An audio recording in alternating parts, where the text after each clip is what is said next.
Alright. Let's see, nobody turned around what I remember. Let's check that one out. And that's a good display of how things work with not updating things. Yep. That's a cork, man. That's a cork. So yeah, basically the game is that was shown on Next Fest last year. I don't remember, spring or something, I guess, or even before that. Or was it a year ago? I don't remember actually. But yeah, that was the China simulator basically. Trying to 2021 even could be like a year ago, trying to survive in China when you arrive like to the city from some village basically, make some monies and stuff, earn some money for the family to pay the debt and everything, if I remember correct, unless they changed something in the full version already.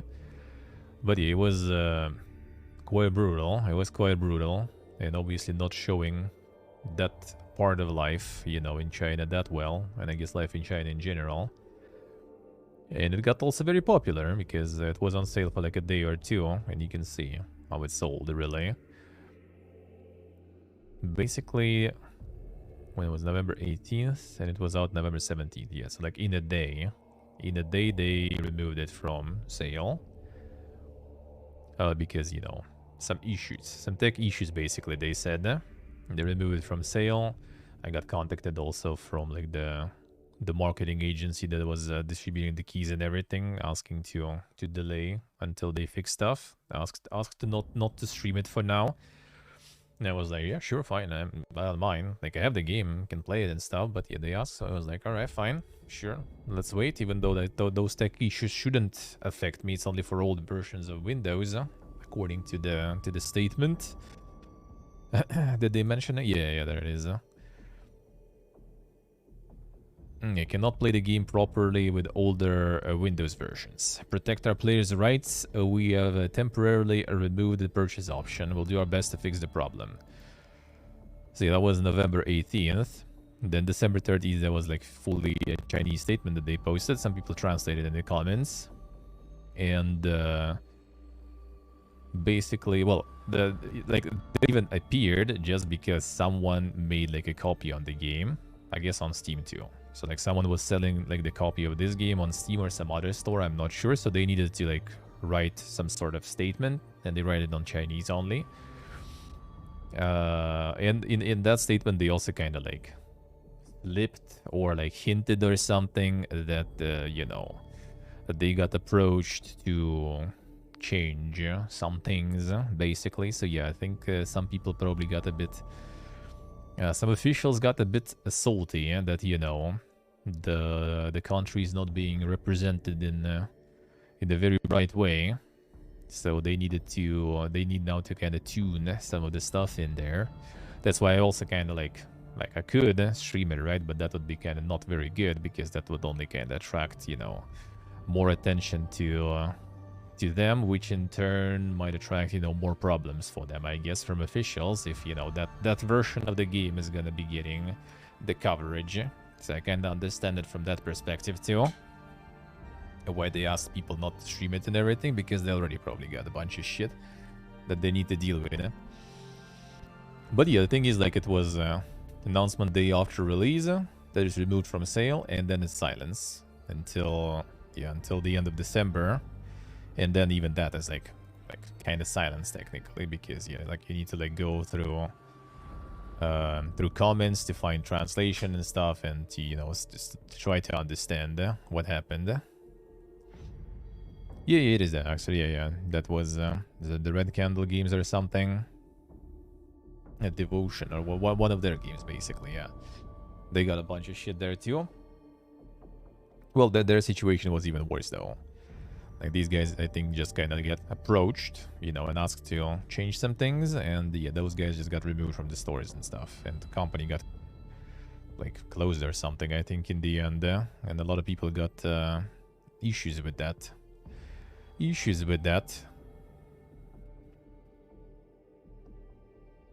It's actually playable? Yeah, it is. You can play it and everything. It's fine. It is playable. I mean, it's early access game, right? So there's like not all the content is there and everything. And well, I mean, probably will not. Not until not at least not the way they wanted it to get first, probably. So they're gonna like make the experience more mild. It was very hardcore though, actually too. But yeah, it's now getting through some self-censorship process, seems like. But yeah, no updates for like, what do we have? 10th of November. So like 3 months pretty much. Not even really 3 months, and yeah, that's what you get. Yeah, Pendrop, yeah.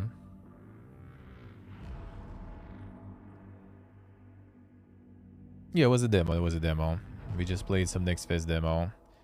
He's overwhelmingly a negative because, yeah, abandonware, stay away. Steam won't refund either.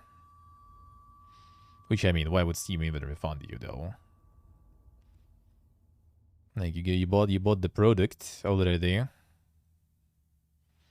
Suddenly, without any news or updates, abandonware. So yeah, three months you're not updating. And yeah, say goodbye to your reviews and everything. It's gone.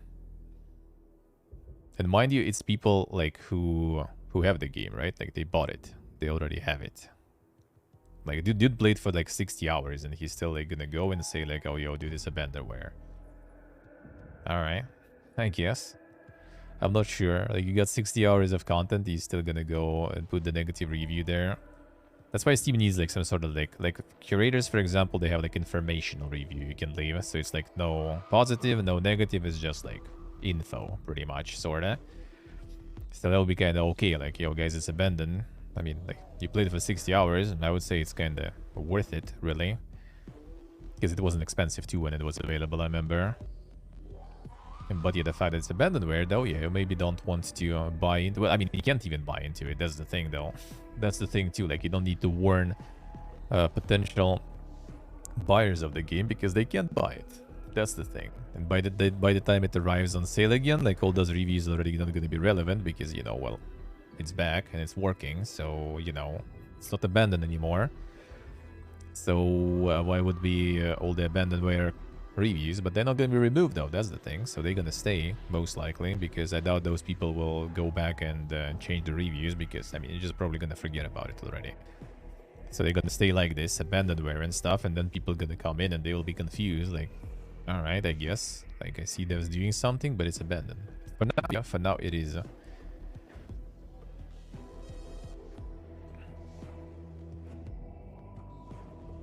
Like, why something is bad?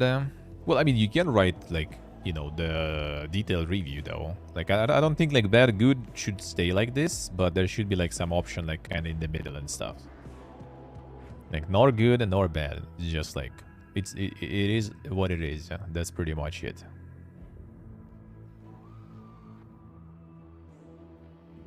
Yeah, that's towards the topic that we just read about the early access. Like, if you don't constantly at least update, like, you don't need to drop, like, you know, some huge content packs or something, just at least update, then yeah, people just gonna kind of, you know, quit.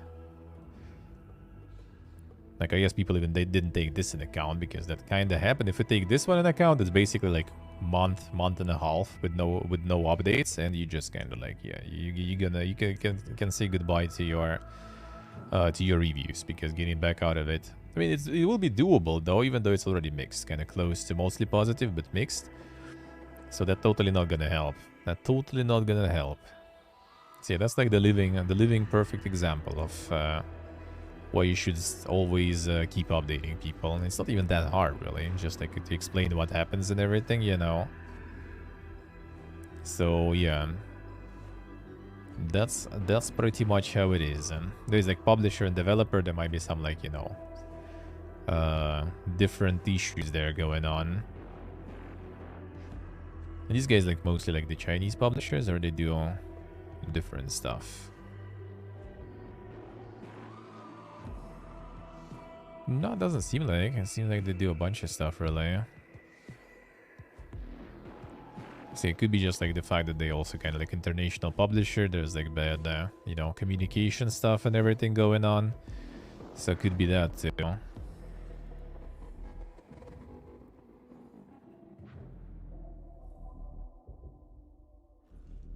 You're right. But yeah, that's pretty much, that's the illustration. That's the illustration. Hogwarts big release and the shit show on Twitch and everything. I don't watch Twitch, so I don't see the shit show. Easy, easy. Feels good, man. No, don't see the shit show. Just, you know, just play it and ignore the shit show. Easy life. Do your stuff. Do your stuff. You're right. What do we have?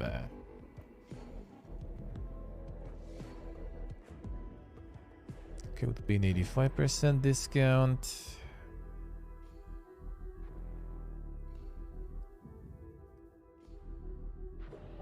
That's the old one, yeah. I was like, what the fuck, 90% discount? Wasn't this one out recently? That's the previous one, I guess. Alright. I'll play Zoomer games and you will have no issues with shit shows. I mean, that's a bit of a radical approach, but I guess. Yeah, Zomboid on sale too. But I mean, you're not gonna be dealing with it if you just play it anyway, so. Simple. Damn, Gloria Victis and not even trending. Is it like out of early access or something? 7th February, yeah, I guess. Yeah, 1.0 launch. Guess that didn't go that crazy good, huh? Yeah, seems like it. 69. I mean, that's close to mostly positive at least, so I guess it wasn't too bad already in early access. I think when it just appeared, I saw it was actually mostly positive. I was surprised even. So now I guess the full release enjoyers are not very happy with it.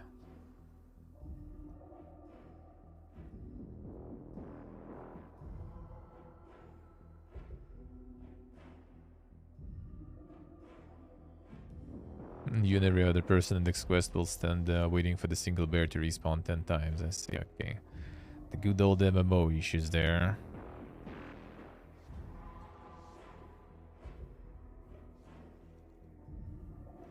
Funky clunky mess is going to be far too niche to support. Splitting population like has happened with it not wiping the game clean after the long testing and dev period. Alright.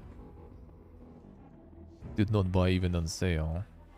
No sense for priority. 387 hours though. What needs rework and implementing new things? It shows the fact that they don't have a current roadmap. Can still find some that are years old.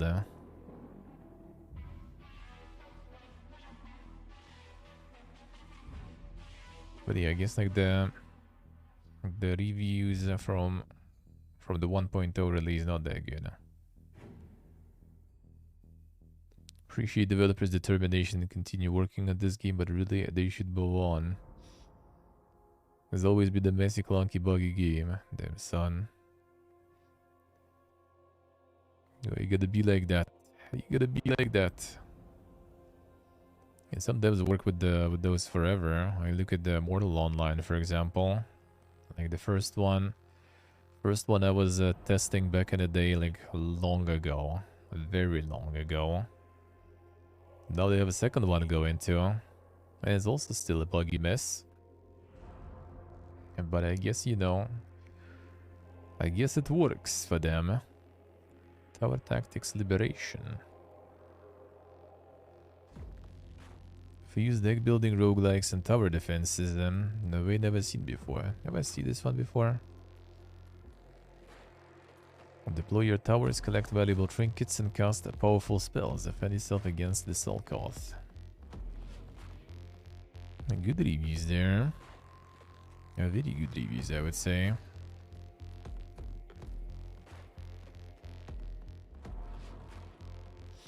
Says he's 7 you never seen before. True, yeah. True. So basically, like they build this stuff too. Not sure about never seen before because like there was the card tower defense like hybrid I played already before myself, even not long ago, and I'm pretty sure there should be more. I'm not sure about never seen before, but yeah. Can you run the mobile? Well, I mean, the only difference is like you actually can like get the cards that you install. Yeah, so like you build the deck of spells and towers, I guess you have. And you have some sort of like random events happening. Trinkets. See, it's kind of like between... Yeah, so you have like the items that can like Slay the Spire, for example. HP. Mana, I guess there is also for the spells. And then also, on top of spells, the towers are the cards too. Hey, Coffee, good morning. Seems like it. Seems like it at least.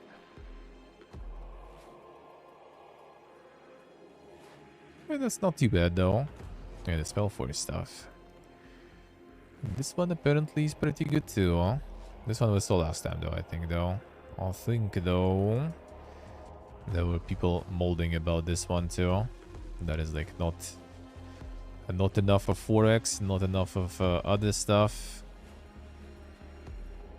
More like a demo than a complete game. The one campaign, you restart a lot, it's the same thing over and over. Barely worth the price because it smells like a DLC trap.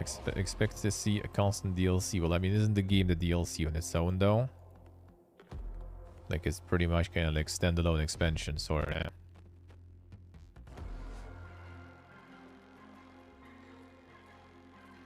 Yeah, but some people thought it was like full 4x, some people thought it's like full something else.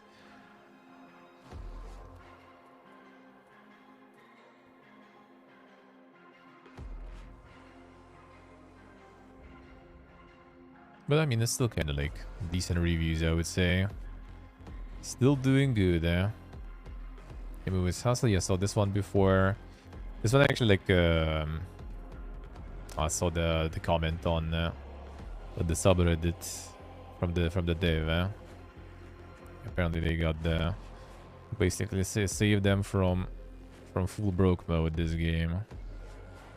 It's like also like one person made or something, seems like. Oh, really good, eh?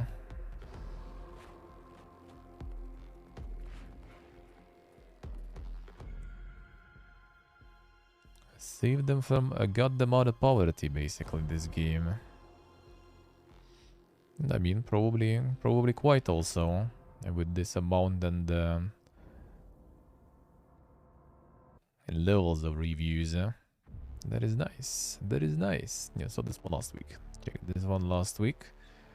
This one's still going and trending. This one I think also the Mogus stuff. Saw that before. This one we saw last week too. I guess during like next fest, not a lot of people actually are releasing stuff. This one is already like third week, I think. This one is still here.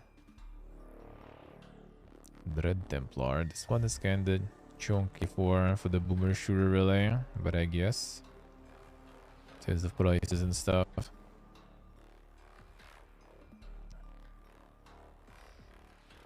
This one was in early access for a while, so I guess they just like upped the price for release or something.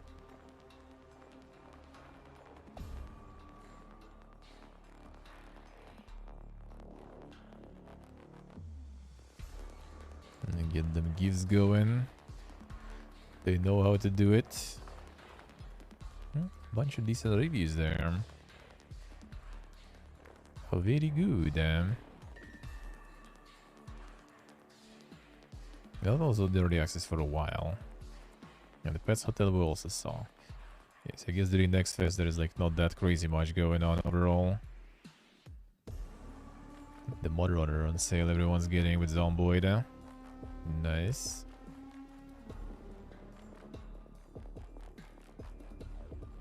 The Stallcraft popular. Free to play items and stuff, and it not checked. What do we have here? This here? Come on, man. Cuban, what are your filters? Says Titan Slayer. Yeah, there are ARPG. Is there a date? I don't remember there was a date. 13th of February. Alright. So there is a date.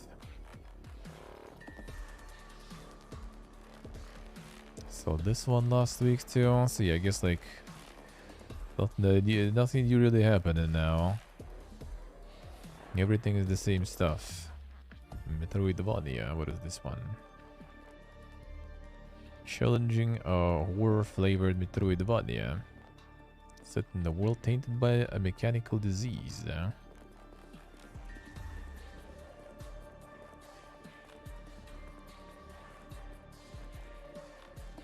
Alright, it's like one of these, one of these,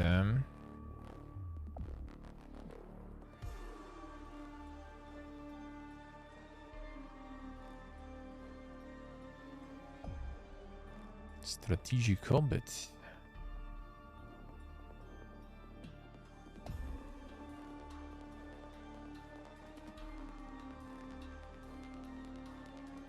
Some super NPCs there.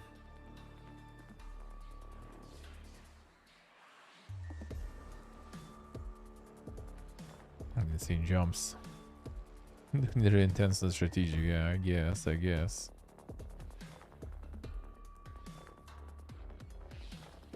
angel and demon mode. The fuck is that going on there, dude? A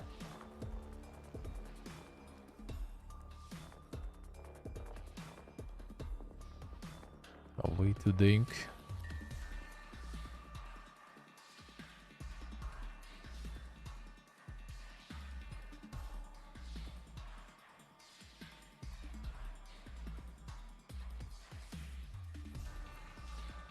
Let's see. I mean, looks kind of alrighty.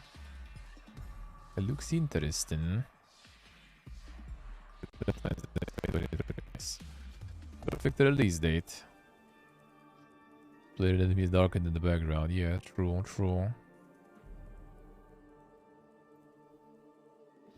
The contrast is not the best there than they saw before. A Labyrinth of Galeria. Is like some dungeon, the Weeb dungeon crawler.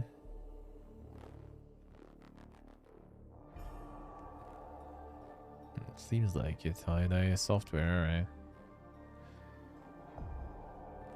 I'll see how it is there. More coming for Valentine's Day.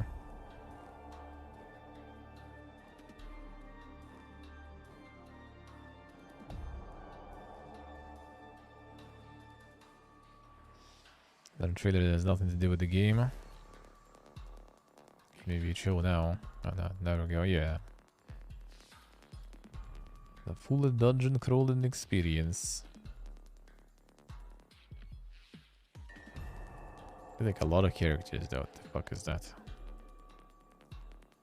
Liberation Rearguard. Yeah.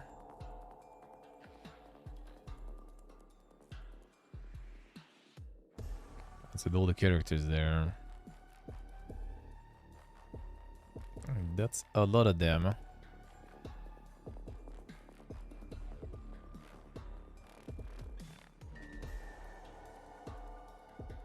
Assemble the forces for battle.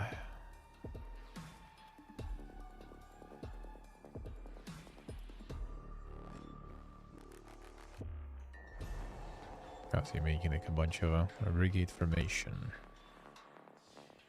Okay. Making puppets there,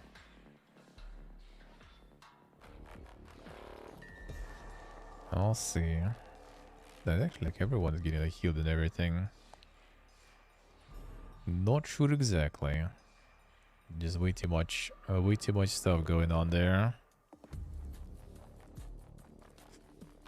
Team of up to 40 fighters. Damn son. That's a lot of fighters. Sounds like fun managing that stuff. A little too much. For my taste. Yeah, the Blanc, I think.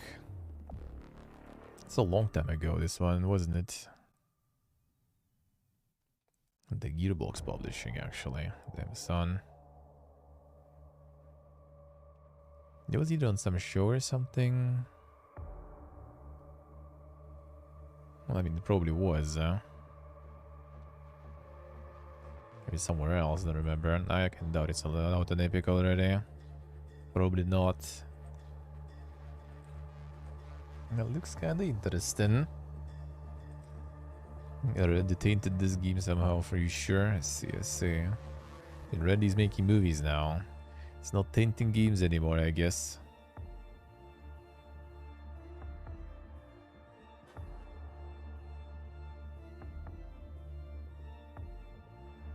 Artistic cooperative adventure and fast journey of wolf cub and a fawn stranded in a vast snowy wilderness. Come together in an unlikely partnership to find their families. There's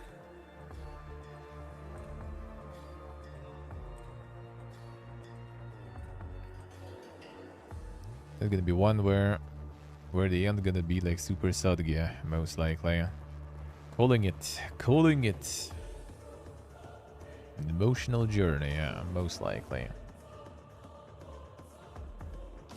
Most likely gonna be super Sadgi in the end. Split screen co-op and stuff too, alright.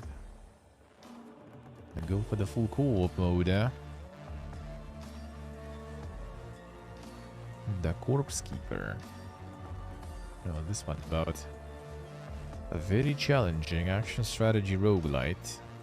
To lead a squad of 3 corpses to explore the grim and dark medieval world within limited time. The powerful army of the living dead and finally kill the demon lurking in the depth of end of the cathedral. Very challenging, alright.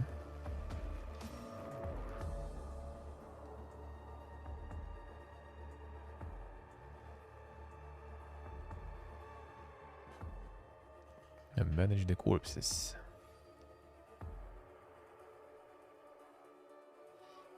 I don't know if you control this or it's just kind of like auto battle there. Now we should probably equip and upgrade them. Yeah, I guess you do control. Explore and exterminate. Just roleplay walking through it.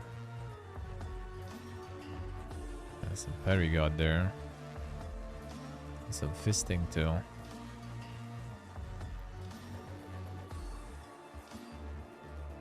Cloud Fiesta.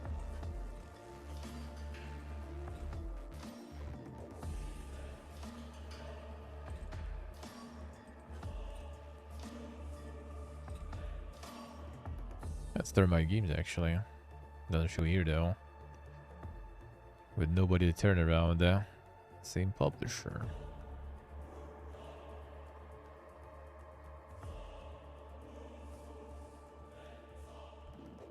Collection of characters. Dozens of playable characters, each with large number of well-designed and extremely vigorous attack actions. Controlling corpses of flesh and bones stick together with black magic. Exploration increases decay of the body. That warrior collapses when the decay reaches 100. Increase in decay is reversible and you can only reduce the increase by applying preservatives. Aware of the team selection ahead of every run. Building the roster. Lose your warriors due to the decay process. On the other hand, you'll be able to create new corpses with flesh and bones of the defeated enemies. Won't be able to lay back and win easily with the same team over and over again. In order to lead the team forward, you will have to adapt the changes to achieve dynamic balance. Alright. Resource management. All kinds of resources to acquire, which are essential for exploration. Can't always have it all. Need to understand what's really urgent to make your choices. Cover not only enemies but also facilities to aid you and make you pay at the same time. Aware not to backfire yourself by interacting in wrong scenarios. Immersive atmosphere. Countless equipments. Yeah, some kind of could be alright, yeah. Like, it depends on how this gameplay, I guess, is going.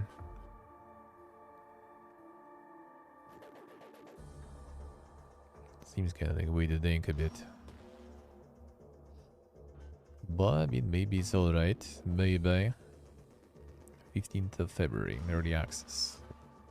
Oof. We'll be able to get lots of feedback, suggestions from our player base, which will help us build a better game. Alright. We'll see, we'll see. How will that go? Plan B till for them. That was the release of this one. That was a good demo. 15th of February also. I think it's kind of a nice idea if you manage to like right after the next fest. Hard to say though. Is it that good right after next fest? It depends on the type of demo I feel like you have. If like the demo is very elaborate, very long demo, then like maybe releasing right after, like maybe people still kind of can feel that they already, you know, played a bunch, kind of like burn out in a way from the demo, I guess. Like if there was too much, I'd rather let them wait longer. But if it's short, I guess that's fine.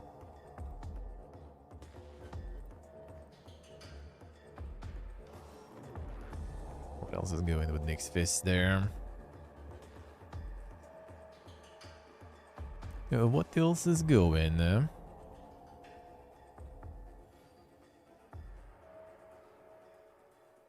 Dink and Dinker. That one's good. Can play some today in the evening too on YouTube stream. That's good stuff. Now, Boy Train Darkest Dungeon 2. Darkest Dungeon gonna play on release. Already played on the release of early access. So I guess we'll see how they change. May 8th. Yeah, we'll see. We'll see how I'll be feeling about it. I might. I feel like it also had the same issue for me. I just kind of like... I wasn't even like playing that much, but I just kind of don't really want to anymore. I just finished the run, and it was kind of like, alright, good enough. There was like one boss fight, I think, in the early access start. Sounds of a good demo. Plan B Terraform was nice too. What else? What else? Zeden Out's good stuff. Michi Maker very good. Shadows of Doubt super good. Okay, I hope they will actually manage. Hopefully it will be out and like as promised, because yeah, the demo is super good. A lot of potential. Phantom Brigade haven't played yet. Maybe I will tomorrow, but we'll see if I'll have time. Oh yeah, Inkbound also was there. Well, we'll see. This one is kind of more like co-op centered stuff, first of all, so... Okay, not really in the rush that much with that. We'll see.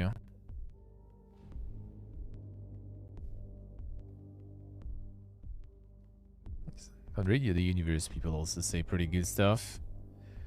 People say it's pretty good stuff. Still to be announced. I mean, it must be kind of like soon-ish if they decided to do this next fest, not some other one. Of course, there's Legacy actually climbing up there. Huh, not bad. Yeah, that's not gonna check tomorrow. I'll check tomorrow.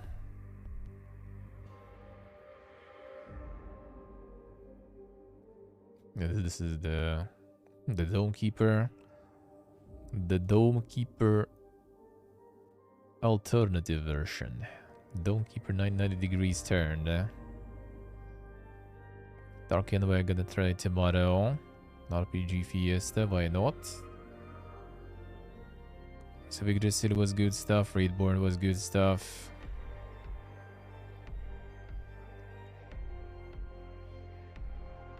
One is popular upcoming about these ones, because they have different layout here with wish lists. Waytrain is good, I see, yeah. Waytrain is out already in Epic though, so that's why I didn't even like want to try. But again, you probably kind of want to co-op that one, right? Like it's probably not super crazy good for just solo stuff.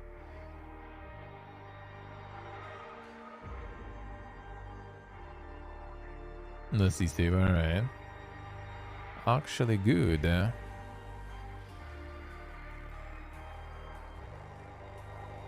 It is actually good,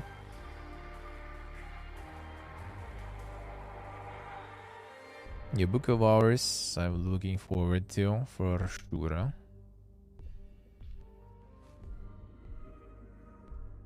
That will be very nice to try when it's out.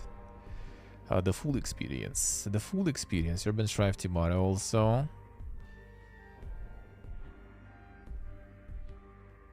The Urban Strive Tomato too.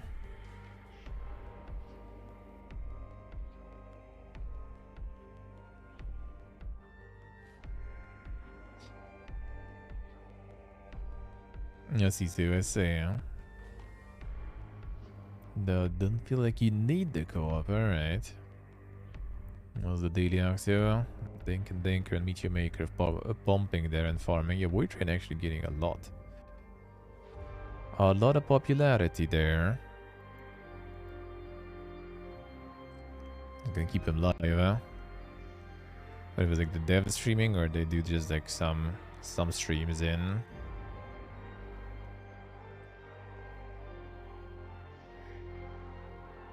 Yeah, turn it off. I guess it doesn't show. Usually you can like press the button to show it. It doesn't show. Whatever. Yeah, like starting the next fest, and then you just like, you know, as a dev also on the like patching and fixing stuff, and also like streaming 24/7 just to get, you know, more popularity that way. I think some just kind of like do the pre-recorded stuff. Like I was approached if by one game if they can use like my VOD of their game to roll during the next fest. So I guess that's more of a 5 head way doing that.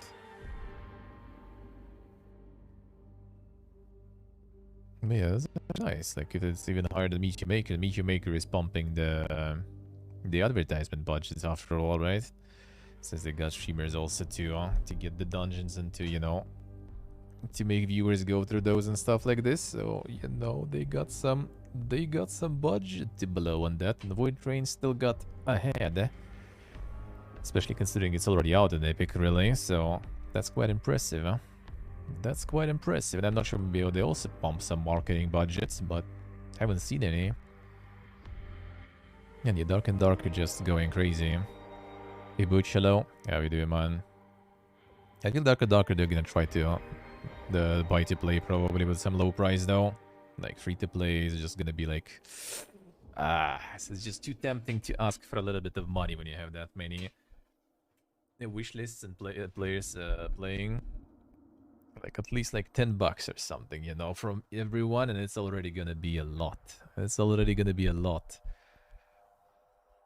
A shitload, actually. Let's see. Free to play with Battle Pass. I think they're gonna do like small bite. I think that would be smart actually. Like if it would be like out of nowhere, then free to play would be good with that concept. Like you would kind of need it really to fill the game with players, right? But when it's like with that amount of popularity, with that amount of exposure the game got and everything, I think you kind of want that like at least like, you know, $5-10 or something,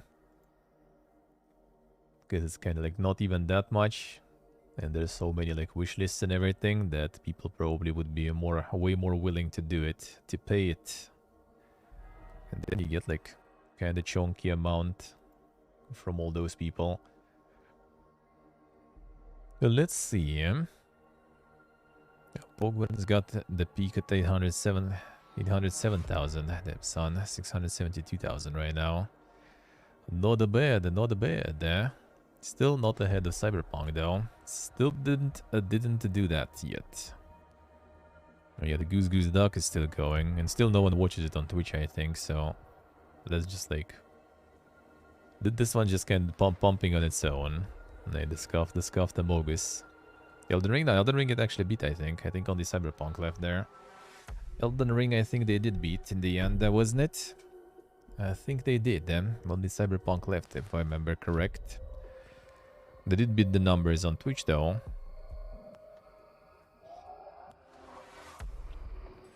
Henry was 900k plus, was it? Thought like everyone was saying it's only like Cyberpunk now.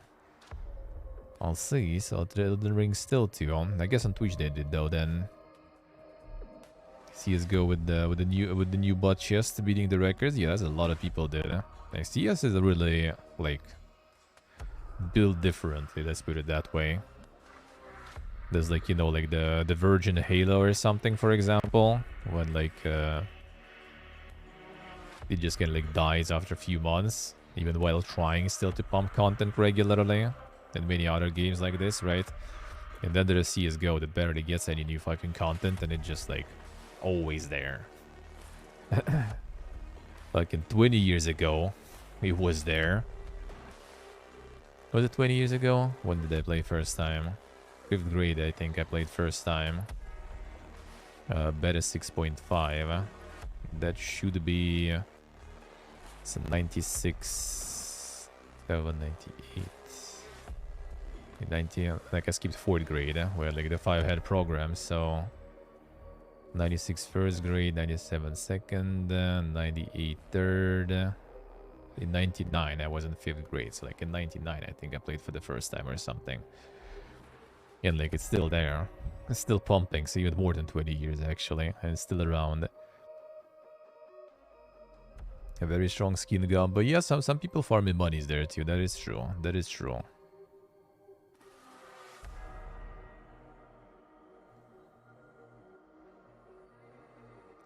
So people play because it's always the same. Well, partially, yeah, true, kinda. Like the thing is, like the old CS was kind of living through like all those maps, mods, and stuff like this, right? Like new one also does have it, but still, like a lot of people doing like the competitive stuff, just like 5 versus 5, for example, and stuff. Damn, Steve, them. The stonks. It did kind of change, but not much though. That's for sure. Like if I go back in, like there are some things that are new, but like not super much. Even the maps, some maps are the same. And some balance changes and everything over the years happened and stuff. Of course, like some maps out of the rotation. Well, some maps never really did into rotation, I guess. For a reason why I never really got into it. I tried, but like. Nah, I still played the 1.6 until like very late, like until quite recently, I guess. Let's put it that way. I played 1.6. The zombie mode there was just good, and then they managed to kind of fuck up. Like they basically like were hosting this server on like some hosting, right? And then they kind of like didn't pay or something, or the hosting for some reason like kicked them out. So they like hosted it on another server, so IP changed, right? I kind of knew about it because I was like on their website checking that stuff too. But no one else did, seems like, or like most of the people didn't. So it was like super populated server and everything, and it just went completely dead and empty. And that's when I stopped playing, because like that was like the only like modification of zombie mode with like some tune to like the rules and how things work, that I couldn't find anything else like this anymore. That was a bit sad, because that was a really fine-tuned one.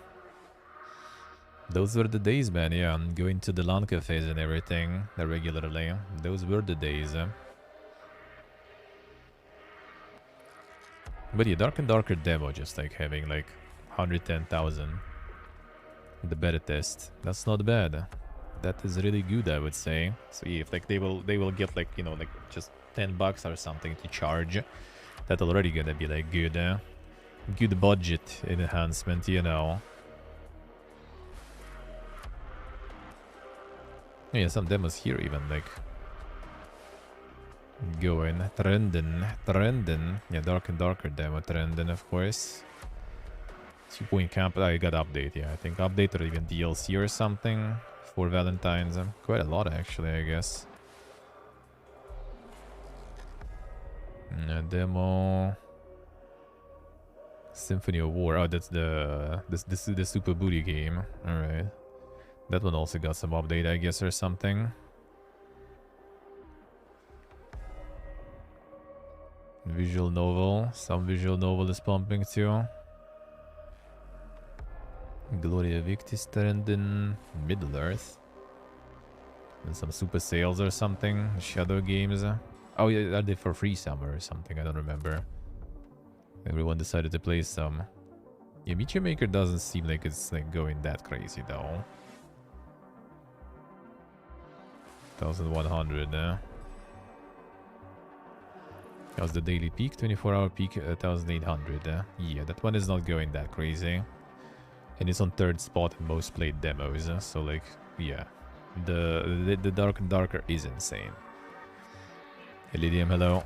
Some kind of sale seems like, yeah. Broken Arrow demo also. Nice. Elden Ring still trending on SteamDB apparently, alright. Interesting. Interesting. Yeah, let's check real quick while I'm here, I guess. Oh, real quick. What do we have coming? Boxing gym store, eh? Hell yeah, man. Bit of sales tomorrow. Gotta go on the Bokura. So basically whatever we saw today in upcoming, it's all coming tomorrow almost. Doctor leaves your Roman Death Edition. Damn son, someone made the fucking meme into the game. Alright, let's see how it is. A bit kind of slow and late with this meme, but you know, it is what it is. They got it. My sexual hospitalization. A rich uncle, gay adventure. Kawali gaming, dude. Yeah, the siblings roleplay. Always delivering here. The wanted did,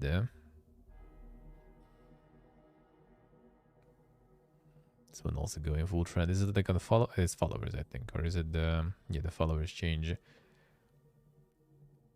Because they don't count the wish list. There should be somewhere though. Labyrinth of Galeria. 10 dates. TikTok kitty. Damn son. What did only?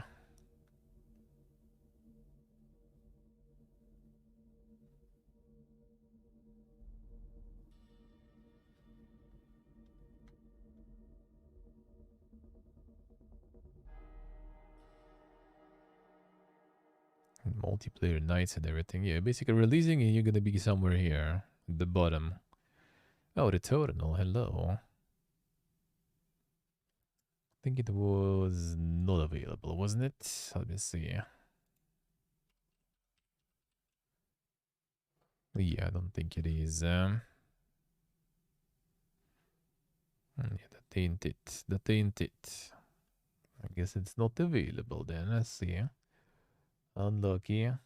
Unlucky. 1 second. Soundtrack.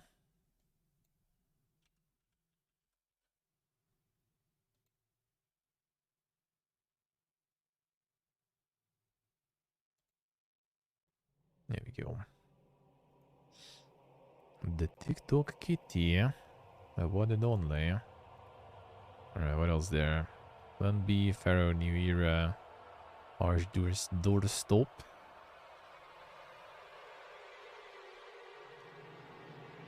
The Corpse Keeper. Tower Escape. Winter Survival, damn son.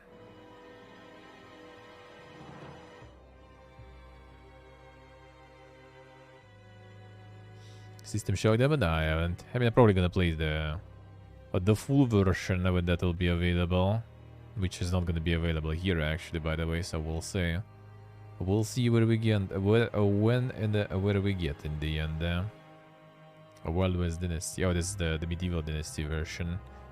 A bit different version, but yeah, similar. Wild Hearts. Hellcar gonna be out. I'm gonna play Prologue on Tuesday. See how that is. Women's Prison. Alright, not hovering over that one. Elderand. That's kinda alrighty. Hot and Lovely. Hentai Magical Girl.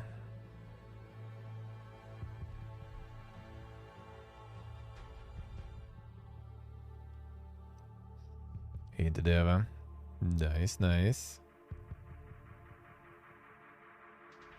So little horror. I mean, there's always a bunch of that, yeah. Nice, Butch, nice. The Birth. Oh, I remember this one. That was the, yeah, very way to think one. It was on Day of the Devs, I think. That was a weird one, but kind of interesting artistically. Horny Warp Hentai Fantasy. Damn, that's a popular one actually, huh? That was quite a popular one.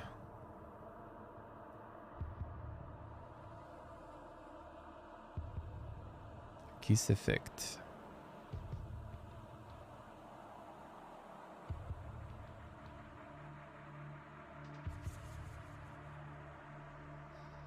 Oh, like pumping this month. Hentai secrets and stuff too.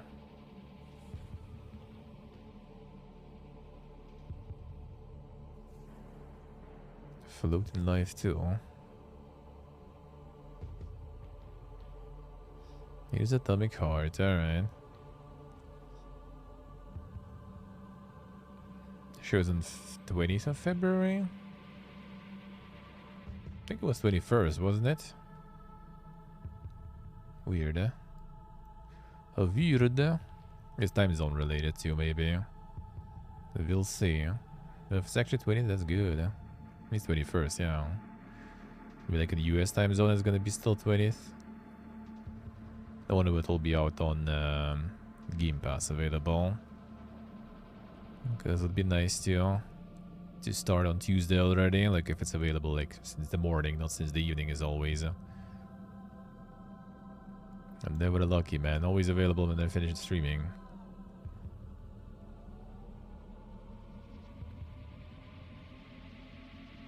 And this one is 20 February. Holy, one day. All this releases. Insane. Insane. Like a Dragon Nation. Dude, like, compared to some other games. I'm still not sure though, like the followers. Like, do a lot of people use that feature on Steam even? Like, wishlist I see, followers, not sure. I'm not sure if it's a good indicator, you know.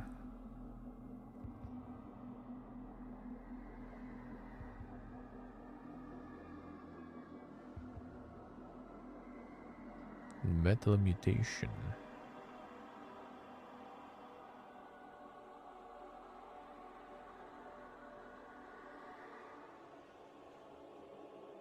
Luckily my arm is a shotgun. Damn, what a name. What a name. Company of Heroes 3. Man, this one is also pumping. Holy shit.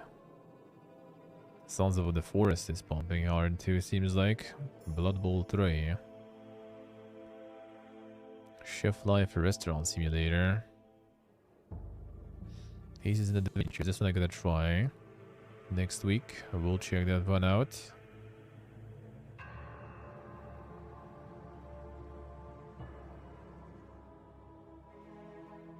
Sea Soccer, right? Unlucky. Unlucky. Hentai Military. Kerbal Space Program 2. That also I think is not available. Most likely, especially since they give the first one for free on Epic and then after a few days took it back from us. So, you know, that also probably isn't. Octopath Traveler 2. That also is not pumping a lot, I would say.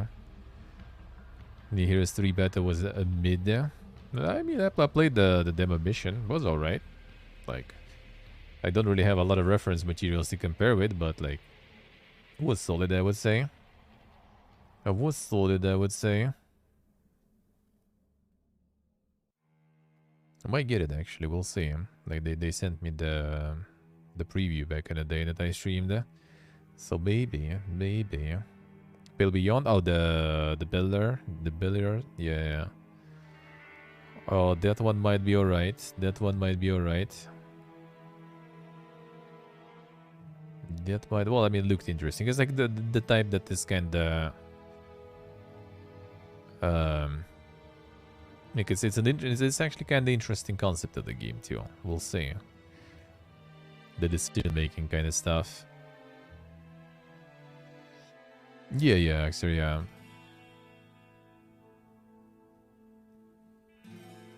Refund me if you can Lexi's story. Damn son. She and Rope. A hentai pussy 6. Damn son. The rare one.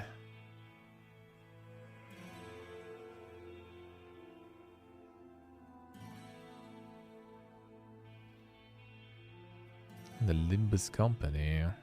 What was that one about? Strategy RPG lore rich. Alright, we'll see. That might actually can be something interesting to check, I guess. Maybe.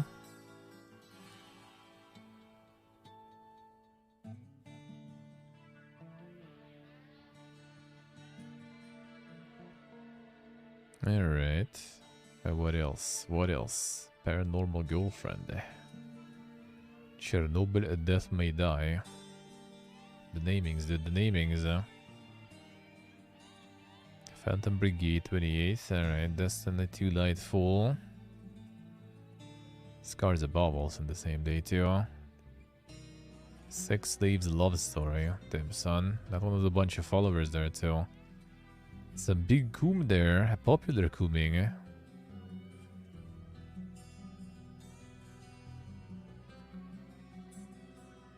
The popular Coomer stuff.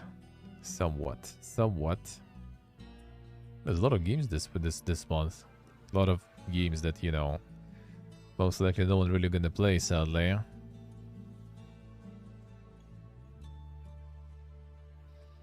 I am your president, son. Oh, it's the playway, alright, let's see. On the insane simulators.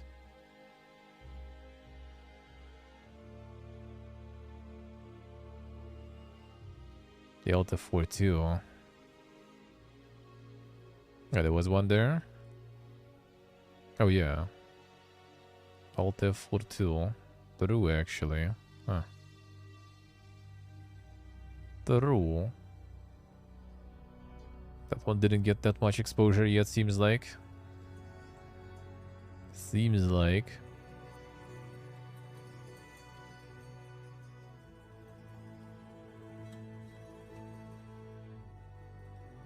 Not yet, not yet. No real big studio doing that kind of stuff. There are big publishers. There's Nutaku and stuff. There are big publishers doing that stuff, but devs, yeah, devs are kind of more or less somewhat small. There was like, what was the name?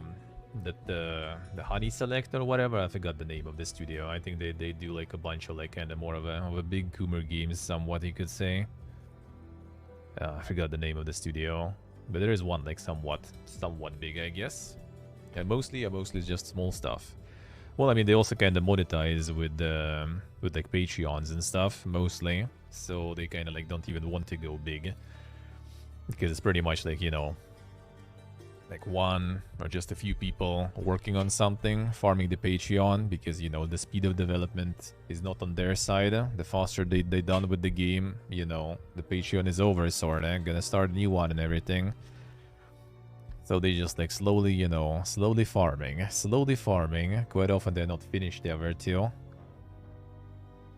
Yeah, part of the reason also because like selling them, I think, is kinda tricky. Yeah, there is a bunch of stuff on Steam. I kind of like can't really say about the Steam though, because like a lot of those are just kind of like blocked here whatsoever, so you don't even like see any of that. Well, I mean, I also have it filtered to not see it. So I'm not sure how big that industry is on Steam and how easy it is to push the game on Steam like that, because I think a lot of them are usually just like through some like, what was the name? Like DL site or whatever. They're selling it there, like Japanese games and stuff. They don't go on Steam whatsoever, I think, mostly. They distribute them through other stuff. So it probably like comes down to monetization. Like for big companies, there's just nothing to do with it, I guess. It's like harder to market also, probably, because, you know, you need to like know, you need to know the nuances, how to market that. Like the Coomer traffic is in general really bad, like with websites and everything. So like if you go like try to market it through some like poor websites, it's like shit conversion and everything whatsoever. Like it's cheap traffic, but the quality is garbage, so you're not gonna get much out of that. So like you need like some different strats for marketing, different strats for monetization. And that's why I guess like small studios are like more more flexible with that, I guess.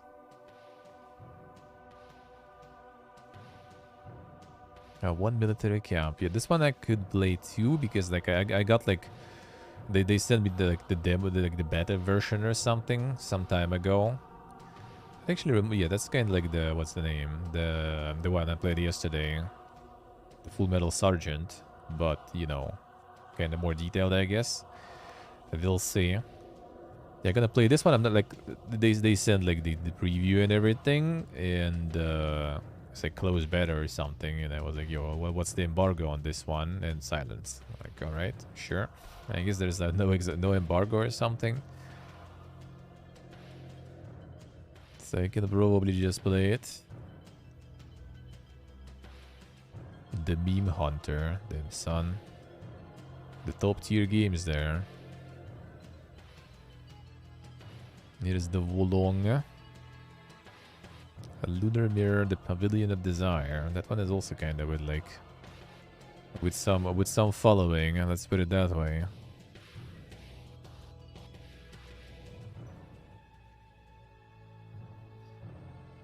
Ghostly Moans. COVID-69. Can't even afraid to think what can that be.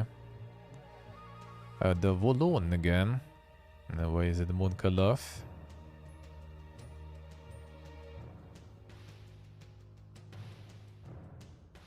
Cucumber Runner. Hotel Renovator. Another Playway. Fiesta or something. No, Focus actually. Huh, interesting. Wait, Focus also decided to jump on the simulator train. Damn son. Ah, I see, Steve. I see. Edgelords. Cursed Ponzo. What is the Spiritful about? That sounds familiar. Nice platforming there. Fail Frame. Contraband Police. Damn. Really? Ooh, man. That would be nice. Gonna need to message them. That's the Playway it is. I think I got it through Playway last time. The drug dealer sim. So we'll see. Gonna need to contact them about this one. That's gonna be good meme shit. That's some meme stuff. The demo was nice memes. I'm not sure how much they added on top of the demo, but you know, it's been a while, so I think it's still gonna be funny. That might be nice. Drain Mansion. I wonder what exactly they drain in there. I wonder.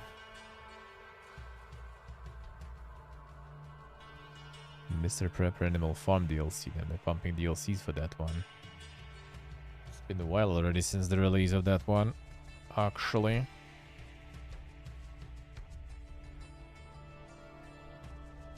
Been a while. Escape Dream. Yeah, March is already kind of like looking a bit more dead there. Hey, Zach Makelo. How you doing?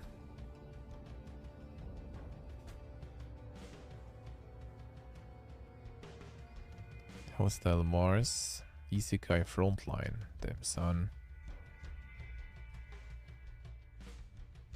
Forklift Extreme Deluxe Edition. WWE, that no one apparently wants, seems like. That no one apparently wants. Yeah, Rich Lady Slave Roleplay. Insane games, dude, huh? Insane gaming. God of Gamblers.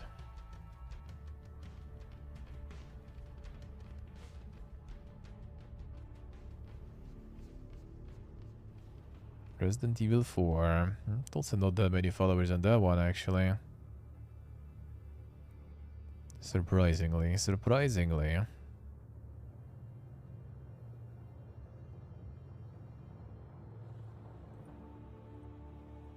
A Redemption. The fuck? Last of Us Part 1, there it is. Yeah, that seems like it. Seems like it.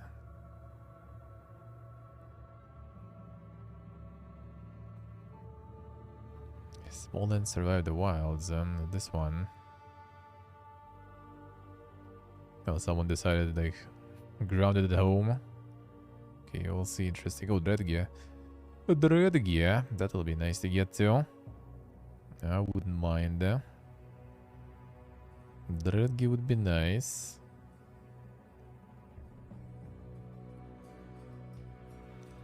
Oh, supplies I played the demo. I mean, it's a nice boomer shooter. It felt like levels are a little long though. I'm not sure.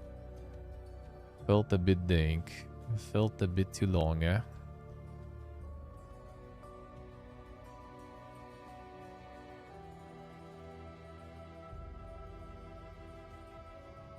Sugoi Adventure. It's 31st of March already, eh? Seems like March gonna kinda pass without much going on. The Neko dating sim.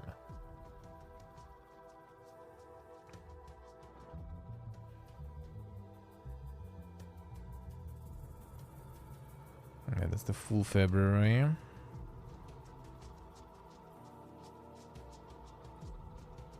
A jump poker. Alright. Enemy versus evil.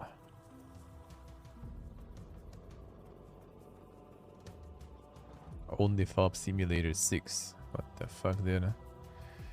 Crazy. Hentai Aerocom. Holding Hotel Maze Demon Hentai Slayer. That's where the quality, you know, rolls in. That's where all the dang guys go in.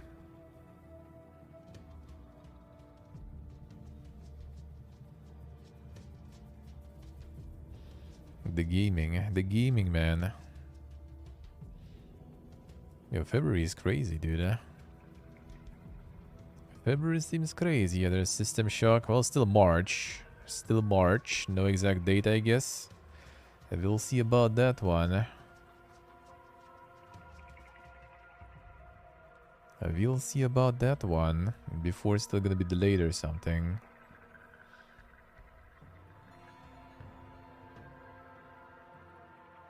Ifro Blue, hello. How we doing, man? How's the life?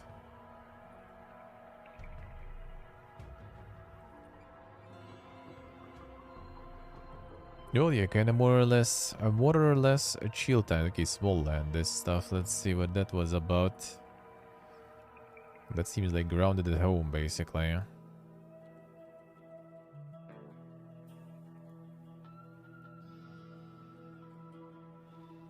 Big adventure on tiny scale. Multiplayer survival in a vast hazardous world. Preparation is key. Craft weapons, armor, tame and ride creatures. Build encampments, explore strange new land. And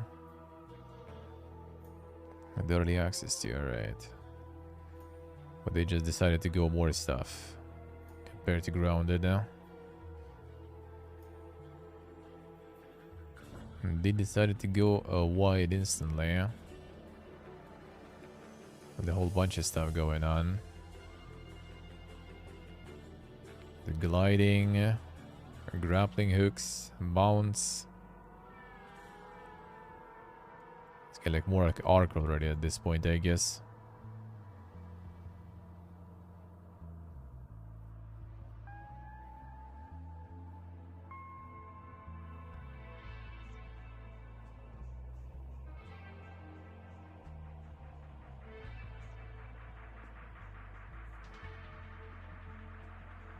Mounts give you by mutant flashbacks, I say, huh? They get like more like arc for me, the grasshopper especially. They can have the Pepe mount in arc. And just jumping around, that was always nice. And not the wasps. Insane. Insane. First 5 minutes of gameplay. Release date announcement.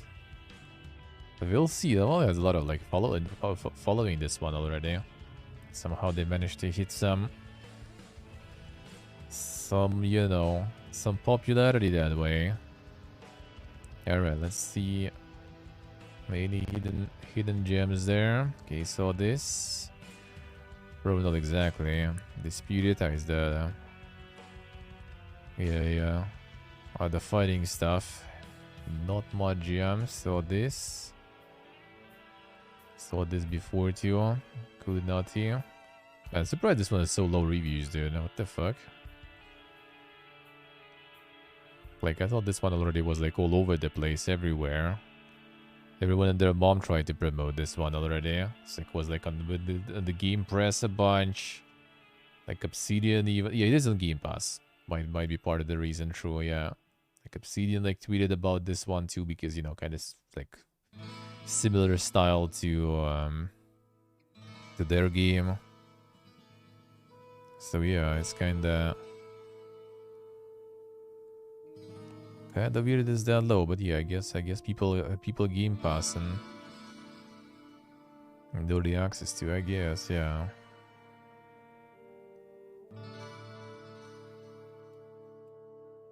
Yeah, kind of Pentiment style. Underworld Idol. Alright, another idler there. Mixed recently though, the son. The idler, I'm not really... Oh, it's like a monetized one, alright, extra tokens. Within game purchases, I see how it is. That's a kick then. When you pay like the price of the game for the tokens. Yeah, about that, dude. And this one's doing well. Microprose is actually like... They took a niche and they just kind of coming back from the boomer ages. And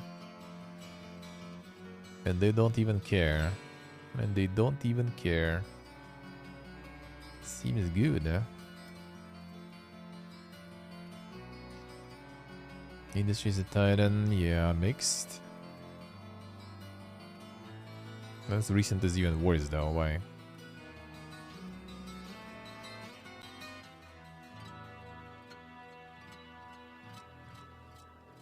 What even is recent? The game is out recently, at least on Steam.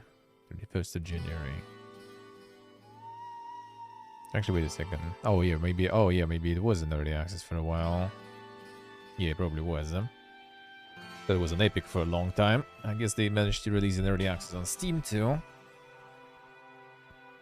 Broken and unplayable. I waited until 1.0 release hoping it would mean something versus early access, but I can't go for more than 7-8 minutes without having to use Task Manager to reload the game and start over. Oof. Remember that much, that crazy issues though when I played on release, on early access release. Game feels unfinished. That sounds some nice profiles you have there, by the way. Interesting. The weebs all over the place, man. Product refunded there.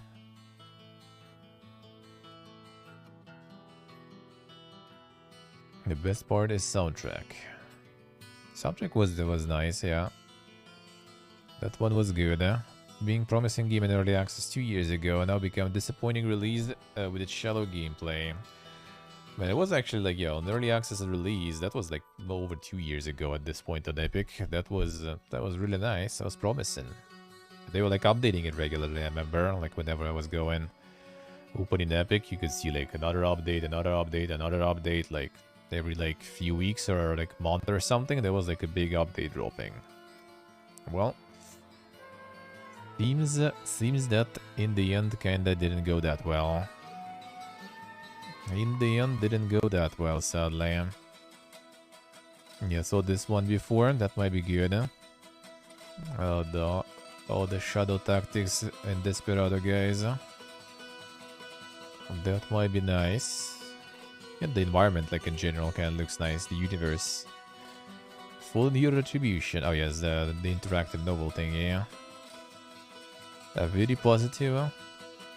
The guys keep pumping. 98% positive. Holy shit. Insane. A 1.45 million word interactive superhero novel.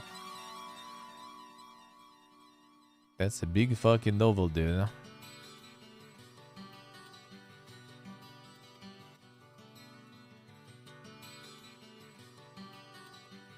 And people going ham there. People love that stuff. More like discarded Nexus. I guess, yeah, Biomutant, dude. Warhammer Inquisitor. Not sure about those, man. Yeah, these guys are just like pumping these. Like, they just have a bunch of interactive novels we saw.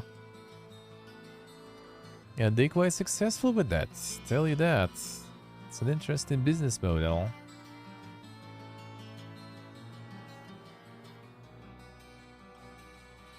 The thing is, like, there's probably like a bunch of these like a little self-publishing, you know, websites and stuff. You just take some like authors from there that are kind of doing good but don't have a lot of exposure. You just kind of, yo guys, do you want to become a video game? Even though I guess like not every novel and stuff you can get into interactive ones, so you can specifically write one. But I mean, yeah, you can just find someone there that you did want to write a game instead of the text, and they already have a whole like base of people who just wait for those. Like, look at this stuff. Like, everyone is fucking coming. Oh, this one is third one. I guess someone got mad that their like favorite character died or something. That's why it's mixed.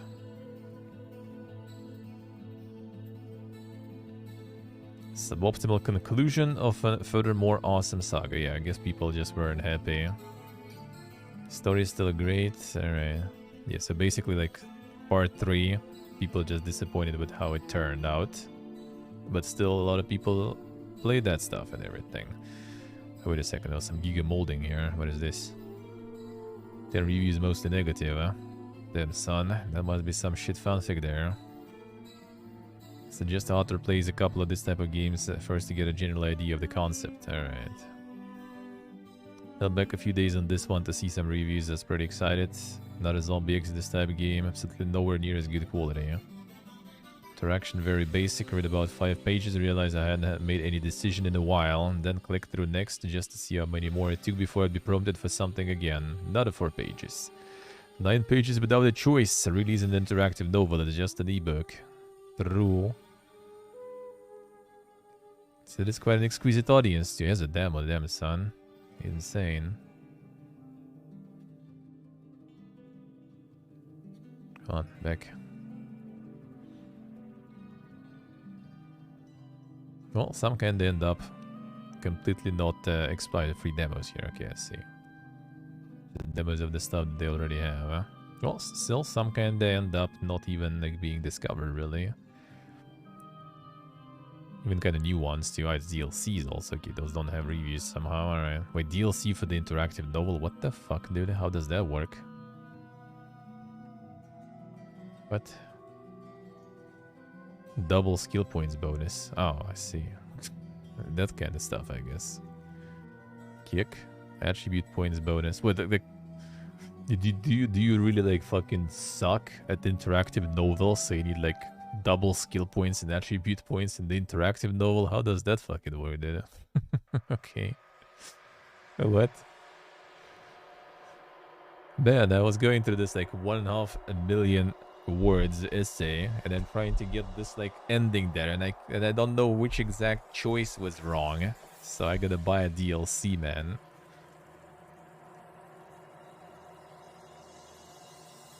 Spend book bonding, questing bonding. Customize the name and appearance of the book's avatar and provide strategy tips and boost the necessary stat at key points. Brother, what the fuck?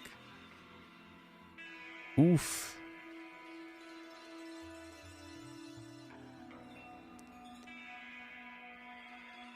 Part 3. Okay, that's at least like the different part of the story, I guess.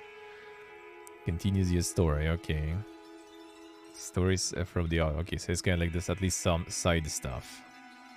26,000 words of non-interactive content. Aw, man, come on. I mean, it costs like a game itself, really.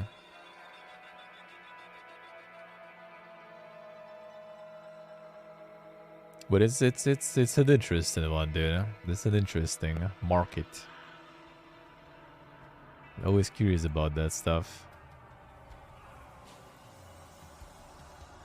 Steam World Build, I played that today. That was nice, was nice. The karaoke. Chilla's art. A Japanese horror game about a high school girl at karaoke. The Chilla's art. So it's like someone we know, guys, right? Someone must know who that be. Someone must know. No, I already played, of course, yeah.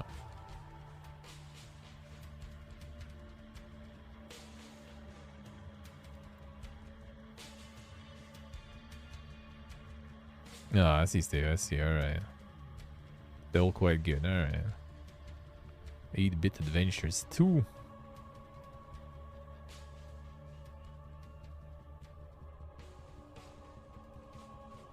I saw this one before too. Is like RPG Maker or something also. And another one. It's quite popular there too. Alright. See other stores. There's a Game Pass here actually. Oh, the Game Pass. Not much to see there, I guess. Let's open this. What do we have on the GOG? The Blade Runner discounts. System Shock 2 on sale, bro. Heavenly Heroes of Antidome. That's some Coomer stuff, dude. Like it's kind of hard to like navigate the store nowadays. Even though like it doesn't work on hover, I think, on GOG. Thank for that at least. Because there's like some Coomer bombs everywhere. Nowadays, From boomers to Coomers, dude. Change the target audience real quick. Divinity Original Sid on sale. Heroes again, best selling. Feels good, man. Feels good. System Shock, the Enhanced Edition.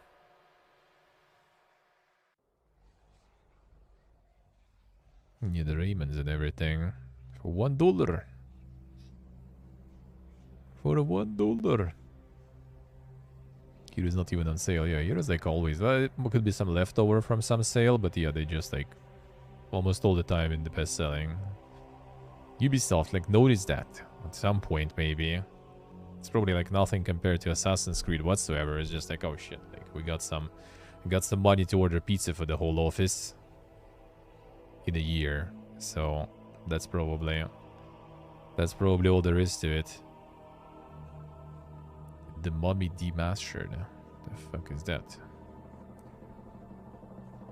Seed of the Dead Sweet Home. Okay, you know what? I'm not gonna click shit here. Fuck that, dude.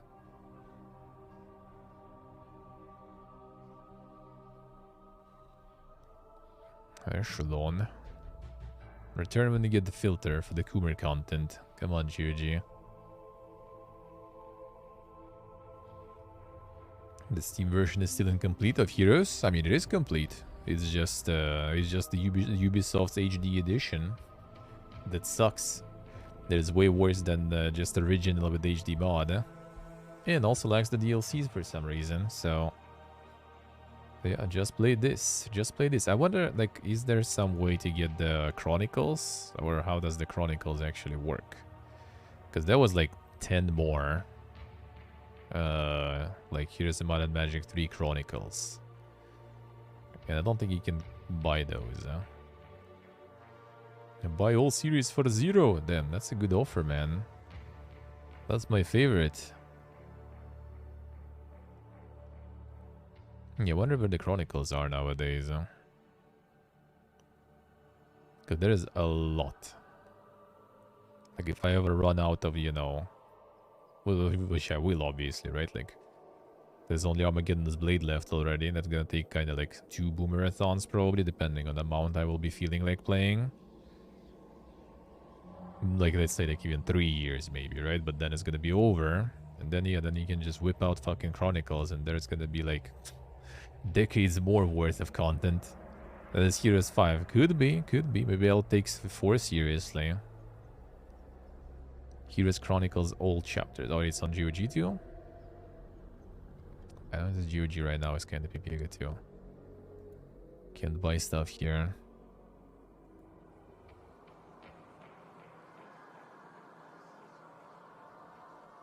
These chronicles all chapters. This stuff, huh? Oh, it is, yeah. If I was too weird, how so? 8 games, yeah. 8 fucking chapters, dude.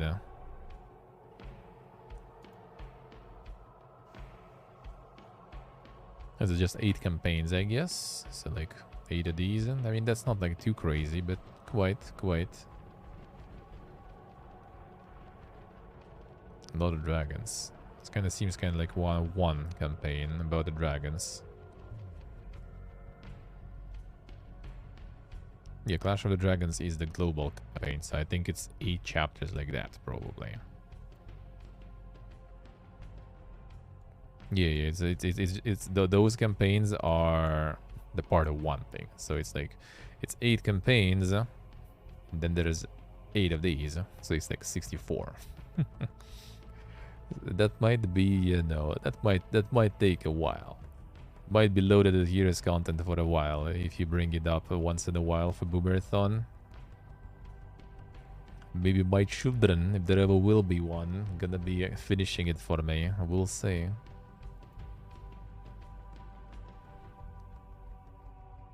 Yes, is the USA. The hidden one. Yeah, 5 I still didn't really even get in too much. Like barely touched 5 actually, so we'll do that. 4 I already even streamed, but I didn't really play it much though. Kind of like, I played it back in the day quite a lot. Like I didn't really feel, you know, that it's like that bad or something. I had no personal qualms with it or some shit after the 3rd game. But yeah, I just never really got into it like too deep. But it all like mood related. Like last year, for example, I played a lot of 3. I was just like so in the mood. I was just farming like crazy. This year already was like less of the mood, I guess. This is the USA. What a time indeed. What a time indeed. Alright, let's see what's on the epic. Anything good? I think there isn't. Returnal, probably at least maybe some approximate price. Yeah, probably not available here, but with this price, I don't care if it's not available here. I ain't gonna fucking touch it. Recipe for Disaster, pick this one up. This is really good. I have it on Steam already. Played it on stream. It's nice. It's nice. Alright, top sellers. A bunch of unavailable games. Beautiful. Typical. The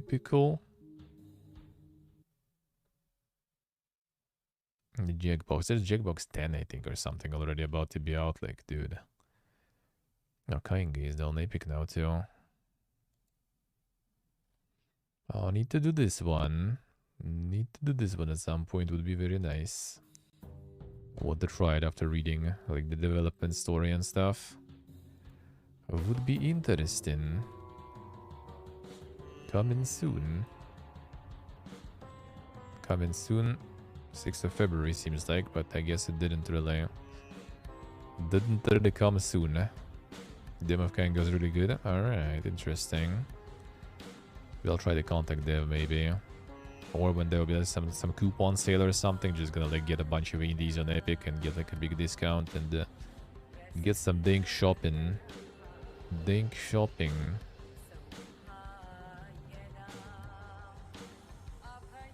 Let's see here.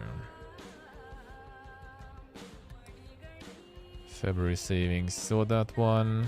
Honkai Star Rail Wish now. Is that one out soon?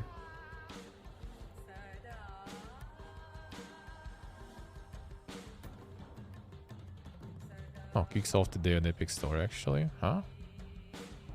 Oh, okay. Release time will be revealed soon. Okay, so they just like started the page for it.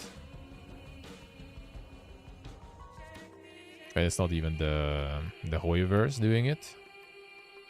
Cognosphere PTE Ltd. Maybe it's like some sort of like their like partner company or something. So I kind of no exact idea what it's gonna be. So Yeah, new however space fantasy RPG. So I guess it's like there's some like partner company. Alright, already starting. The pre-registration open. Participate in our official website pre-registration. You will get up to 20-star rail passes and the 4-star character serval. Erudition lightning. Pog.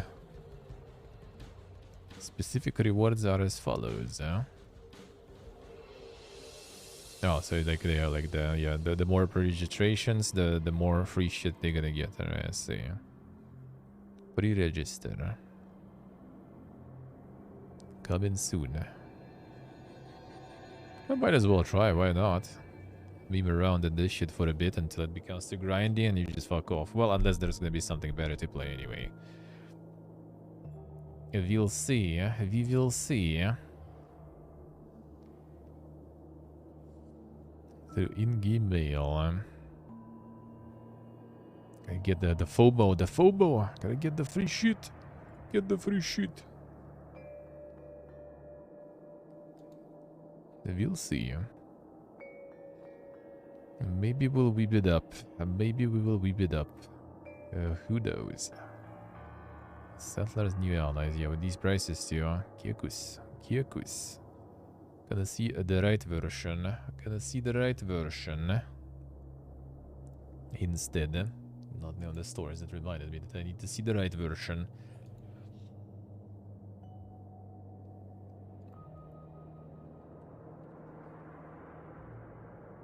The right settlers. There they are. Early access though. City builder pioneers Pagonia. The Pagonia. Pugman. It's all about exploration, discovery, reuniting the fantastical islands of Pagonia. Build over 40 different buildings, use more than 70 different types of goods, manage widely branched production chains, and get creative in establishing your economy. There won't be a research fee, alright, I see. No trader though, huh? Wait, every building available at the start? Interesting, alright.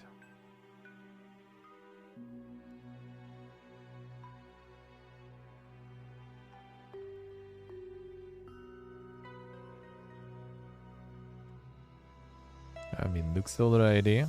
Looks alrighty.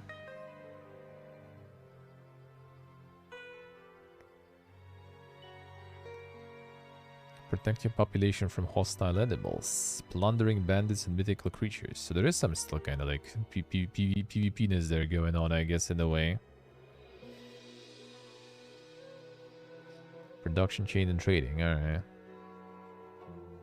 Won't have resources on the map, need to trade them, alright.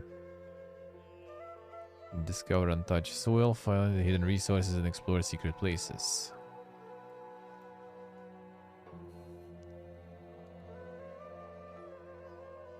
But we'll see. More like events. Okay, I see. I'll build a guardhouse. Okay, I see. Okay. I'll see. So no actual military then, at least. Alright. That would be interesting. I'm down for something like that for sure. Alright, let's get to the news. See what is up.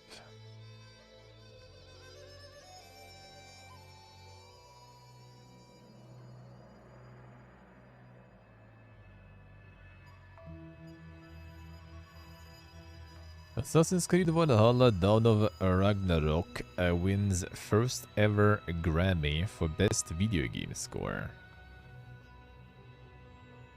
Which I didn't... well, I mean, apparently other nominations were also, right?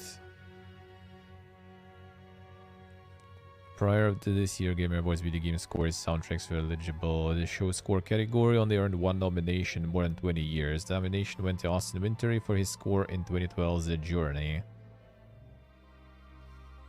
And Wintory was nominated this year, this time for, oh yeah, Aliens Fireteam Elite score. Bear McCreary for Call of Duty Vanguard.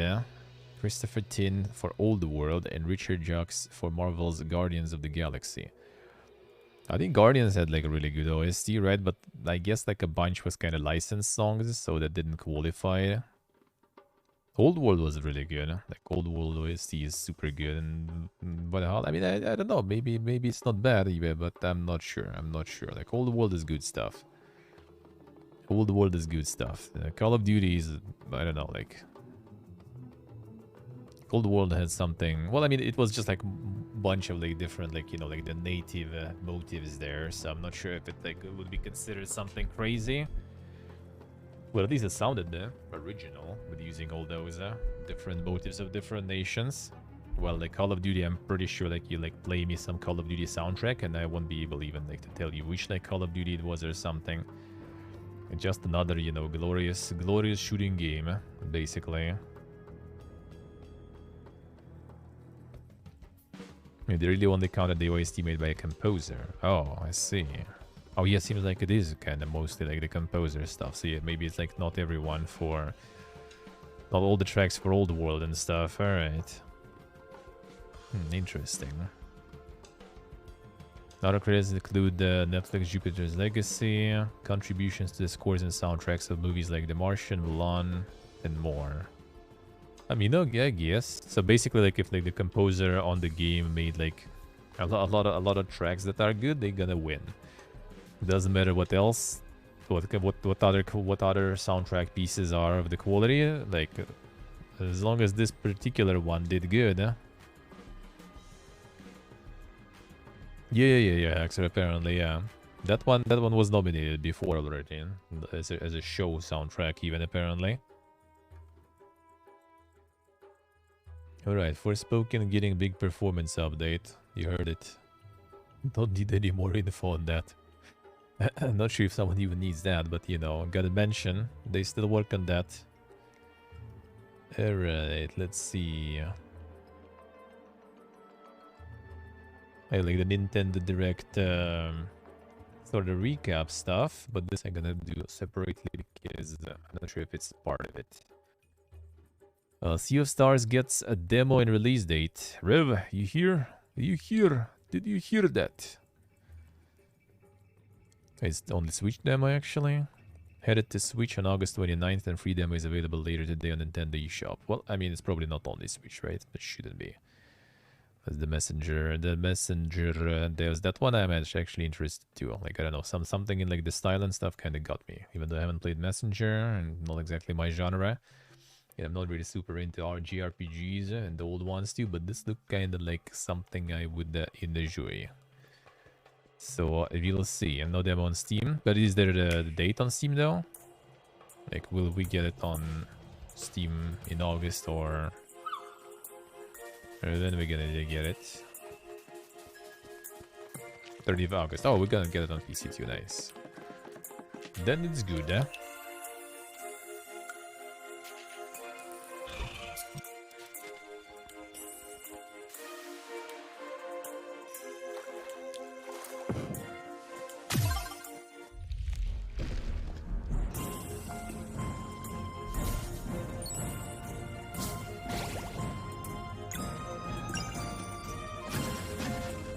Not a fan of the JRPGs. I mean, me neither, but I might.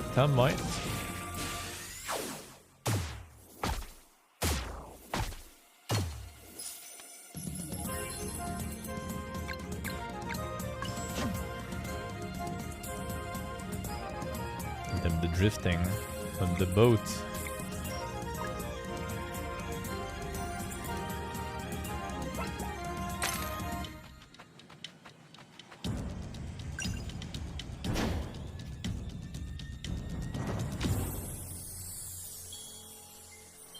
That guy with 20,000 reviews and that is shitting on every Pixel game right now on Steam is already, you know, jerking it, preparing it. He's gonna have a field day with this one.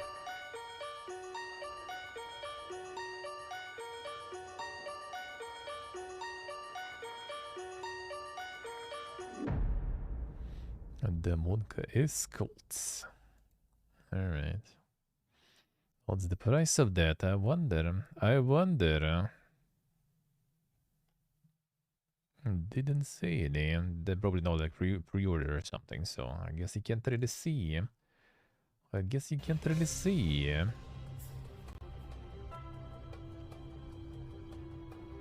maybe they posted something about it there at least.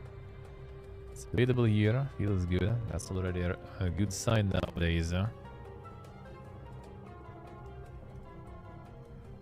The launch August 29th. Demo will come to Steam later this year.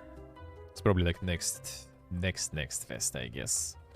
Which I mean should be summer, like the summer game fest probably, right? Or like maybe autumn already. But actually, no, it's in August out, so should be the summer fest then. Wait, demo plus QA stream this Friday. All right, I already missed that.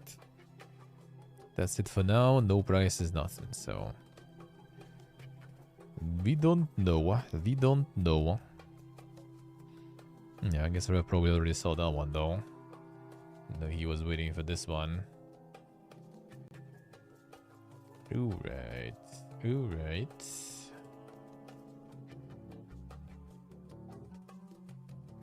This one though. Oh, this one. Just randomly release it. Yeah, could be, could be. That's what I put here for like one reason really also.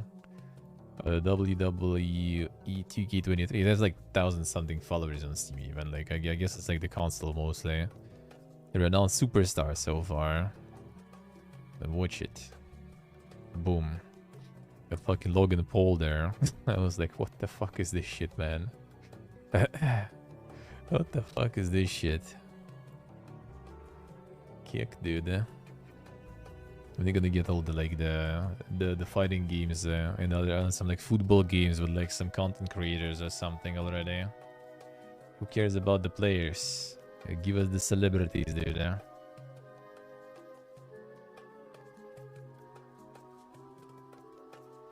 Psychonauts 2 development chronicled in 32-part documentary series. Two-Player Productions, the film crew behind the acclaimed Double Fine Adventure series, chronicling the making of Double Fine Productions' Broken Age, has suddenly released a new documentary series following the development of Psychonauts 2. Best of all, you can watch every episode right now. 32. The stream watch party, yeah. I mean, I don't know if you can even. Available to watch for free on Double Fine's YouTube channel. Apparently, like the one about the Broken Age and stuff was pretty good. So yeah, might be some good watch for those who are into that. 32 parts is quite a commitment, I would say.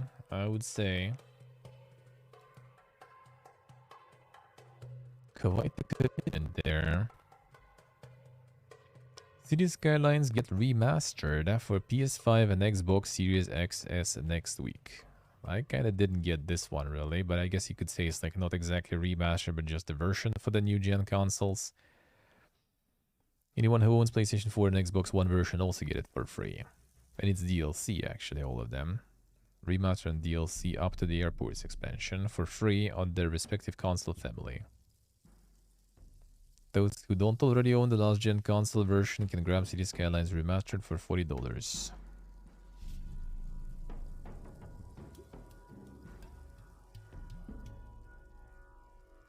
Improves the experience for console players in myriad ways. Yes, it's pretty much like just the platform tier step up. Wouldn't really call it remastered, I guess. Just like the new gen or something. Probably would be kinda less confusing that way. It doesn't really actually remaster stuff. That would be kinda weird to remaster City Skylines at this point already. A bit too soon. A bit too soon if you ask me. One sec. What's that? Was that? I can maybe miss something.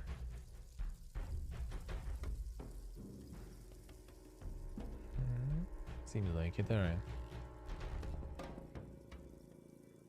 Seems like it.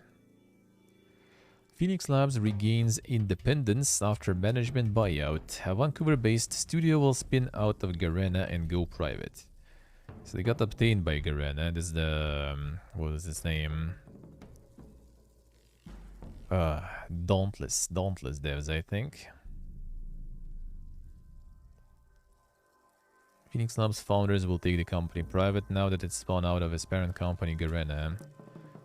Made self-owned by Singapore-based Sia, which commented, "We have been steadfast supporters of Phoenix Labs since its earliest days and will continue to be strong advocates for their team and their work going forward.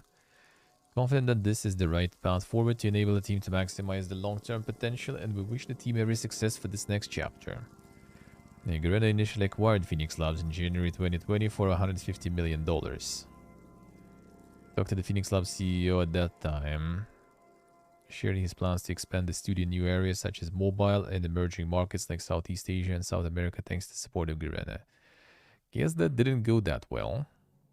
They just bought the studio back from Garena, probably for way less than Garena paid them. But yeah, I'm not sure. I haven't heard about Dauntless in a while. Like, is it even alive at this point? I mean, it probably is. It's all the Steam, right? Is it? Probably not. Like on its own launcher or something. I don't even know if it's alive at this point. Like, what was happening with it? Let's see, like, Dauntless. The Play Dauntless. Oh, yeah, it's an epic, of course. Corsair. There's still updates and everything, so they still go in 1st of February, actually. Some events and updates. So I guess they're still pumping. Still pumping.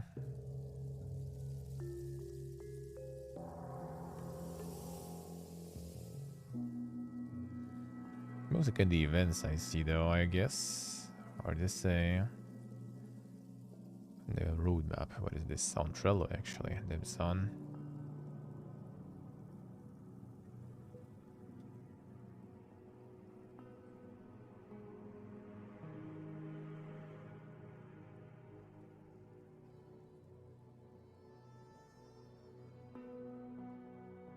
That's kind of interesting way to do on the roadmap. On the Trello. Concept. Production already testing and live. Then there's also backlog. Features not actively being worked on as we prioritize other features. We may or may not return to them in the future.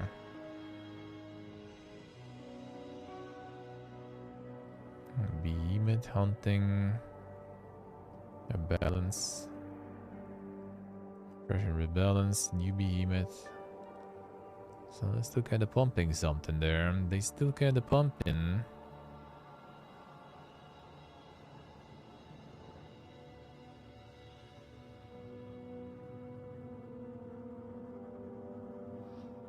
PlayStation reaffirms support for Turkey as Sony closes a local office. Tells a game industry Istanbul branch was closed due to challenging business environment for TV and audio.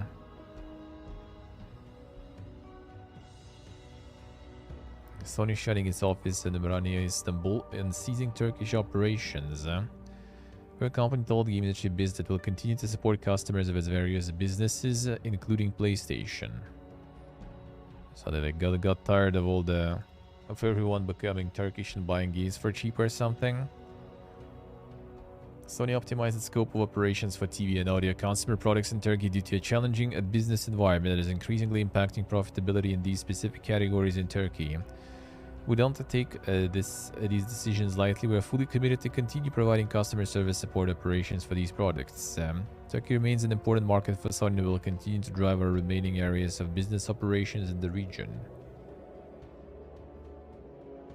Continue to support gamers in the region with no changes to PlayStation Store PS Plus subscription service. Unknown number of employees have been impacted. Sony instead planning to handle activities in Turkey through third-party distributors. Damn son. Insane.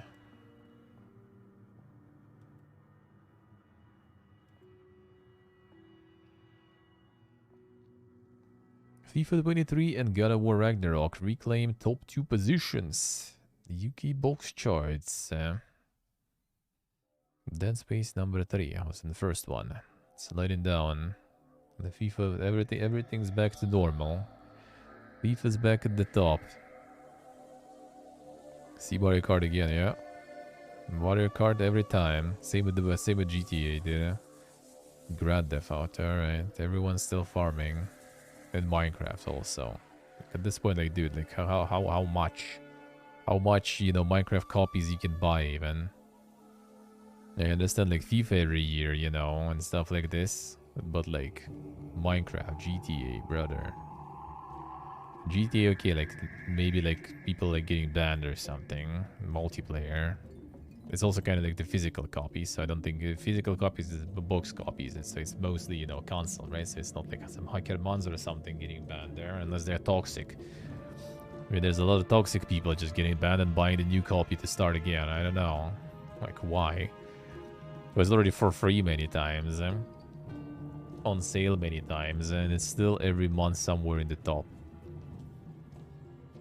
It's crazy, dude. It's crazy.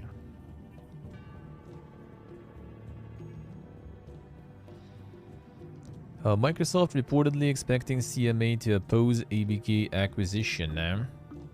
Xbox firm says it has not predetermined nor been advised by its lawyers that the merger will be blocked. Okay, a bunch of updates there. Following objections from the US Federal Trade Commission and the European Commission, Microsoft now expects the UK's Competition and Markets Authority to oppose its proposed acquisition of Activision Blizzard. Microsoft has since corrected New York Times, which has updated its article to say Microsoft said that it believes it has a strong case in Britain and it has not predetermined nor been advised by its lawyers that the merger will be blocked. So they kind of on copium there and think everything will be fine. The whole thing will end. I mean, acquisition probably gonna go through. It's just like everyone is trying to, like, you know, to kind of get like a chunk out of it, I guess. Like they probably gonna get some more, how do you say, they're gonna like give more things to Sony, basically. Some probably contract for some more time, which they already agreed, actually. It's just I think Sony is feeling, you know, kind of like the power to maybe try to get even more from them. Yeah, there's gonna be like a lot of limitations. I forgot, like concessions, I think, or whatever would be the word here. So they're gonna get like some, like one of the, I think I had the article about that too. Let me see. I think there was something about it.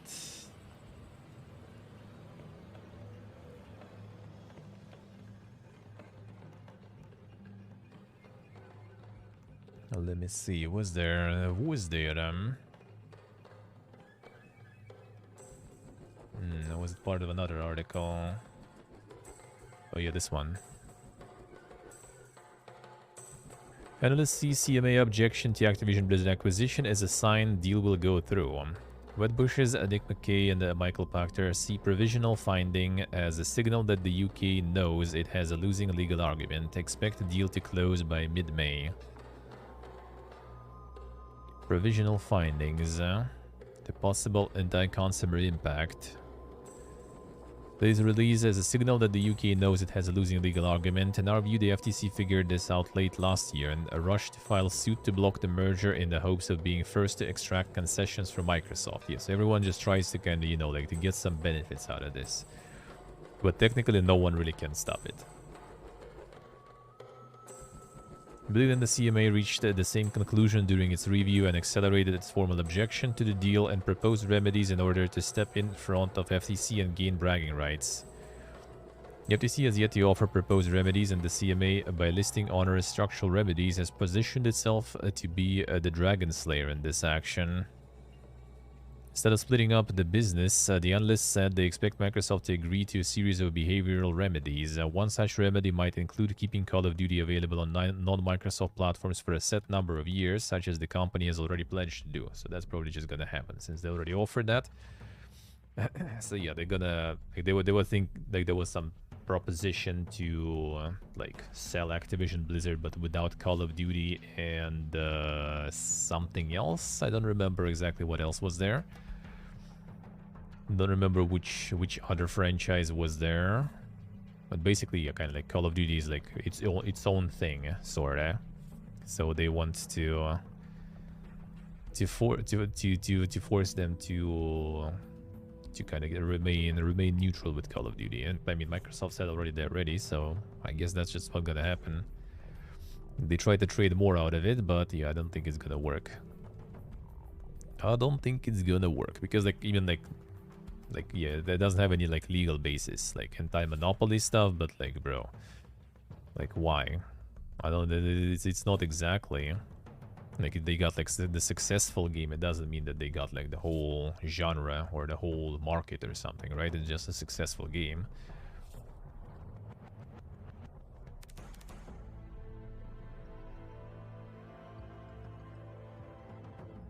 Let's see for a blue, alright. Not the way Microsoft wants it to. Yeah, yeah. I mean, well, I mean, yeah. It's not gonna go the initial way. Like they're gonna need to let some things, you know, happen that they're not gonna really enjoy. They're gonna take some L's. That's probably gonna happen. That's probably gonna happen. But yeah, I don't think it's gonna be like that bad. I don't think it's gonna be that bad. I mean, the thing is, like, they still, like, I just don't see, like, the Call of Duty as, like, the ultimate argument or something. Even though apparently, like, according to surveys, it is. Like, some people would even, like, switch platforms if the Call of Duty won't be on PlayStation. Alright, sure.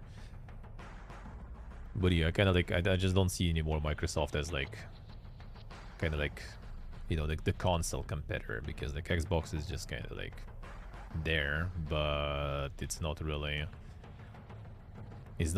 like the platform for exclusives anymore. That's the thing. And PC is not exactly the platform they would like promote. So yeah, I kind of think actually keeping Call of Duty on PlayStation will be more money for them, because they're not going to be earning much from selling like PC. They don't earn anything from selling Xbox. I don't think they earn that much. And I mean, it's still already on Xbox anyway, right? So who wanted to buy Xbox, they will buy Xbox. They might also still include it on Game Pass, for example, on release, right? And that's still gonna be like big argument for people to get Xbox just to play every Call of Duty kind of like for like $5 basically. So yeah, I don't really think that they're gonna lose much if they're not gonna let it go on PlayStation.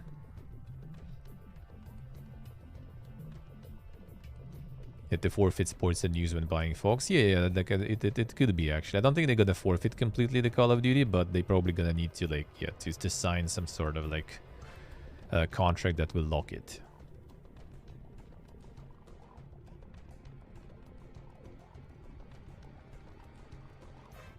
Let's see for let's see.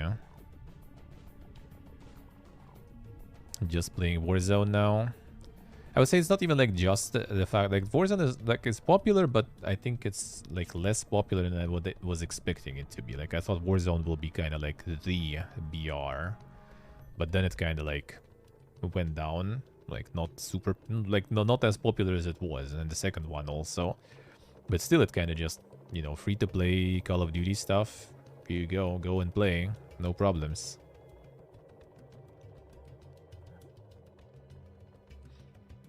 The Game Pass isn't in any way profitable for Microsoft. Yeah, that was like pretty clear though, that it's not gonna be profitable for a while. It also actually says that it wasn't the article, it was like during the week. I think I read one of the tweets when, was it Phil or was it someone else who said that games on Game Pass sell less, which I mean, quite obvious, because why would you buy stuff that you can kind of get for free? So yeah, it's like, which also again might be kind of like part of the reason for them to, you know, like to paint it like more grim than it actually is. I mean, it obviously sells worse though, that's for sure. How worse, that's a different story already, but yeah, that they didn't need to go through in detail. They just need to draw the bleak picture there. Could be, Steve, could be, it could be. I mean, as I said, I don't think they try even to sell like Xbox that hard at this point. Like the Game Pass is the main thing they try to sell. Feels like. So I'm not sure about the Xbox even. Crossfire X will shut down in May. Xbox shooter is latest in a wave of online games to be scrapped this year. I think we saw this one last week though.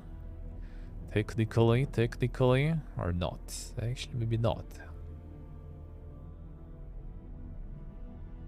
Yeah, the Game Pass price will go up, yeah. The question is, like, how much, though? That's the main thing. That's the main thing. I think they probably just gonna increase, like, the, 1 month price by quite a bunch. And then if you, like, sub for a longer time, it's gonna be, like, kind of more or less closer to the same. Because I think, like, the issue is not even, like, the price of Game Pass, but the fact that people just, like, literally sub for Game Pass, like, with some of those promotional offers and stuff, super cheap, just to play some particular game they kind of want to play for cheap, and then they just never, like, resub until the next big game comes out. So they just kind of want to promote people to stay around longer and, like, you know, commit long term.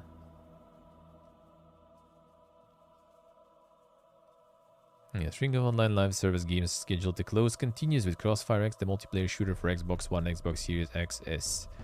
Developed by Remedy in collaboration with South Korean publisher Smilegate, and the spin-off of the latter's hugely popular Crossfire. First-person shooter was released on February 10th, 2022. This didn't, well, live the year pretty much. Gonna be closed in May. Support will end on May 18th. All sales of the game have ceased. Any purchases made within 14 days and February 3rd are eligible for refunds. Reason for the shutdown not given. The Crossfire X team said that coming to this decision was not easy and thanked players for their support. The Apex Mobile, Knockout City, Rumbleverse, Dragon Quest Adventure of Die, and Krayta. A whole bunch of shutdowns there.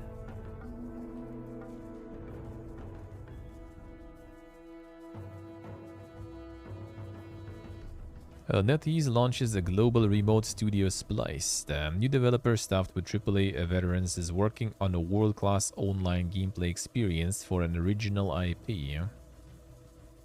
A newest Western development studio. Studio is working on a world-class online gameplay experience using an original IP, and current job listings call for people with experience working on AAA games and large-scale teams of at least 100 people. Built as a global remote studio, Splice has offices in Manchester, England to support UK-based office and hybrid workers. It also has fully remote staff in the US, Canada, and other locations. Studio boasts senior alumni who worked on franchises like GT, Call of Duty, Sims, Rocket League, as well as veterans of tech firms like Google, Amazon, Snapchat, and Twitch. Damn, Snapchat and Twitch. Insane. Insane. Looking at the state of Twitch too and everything.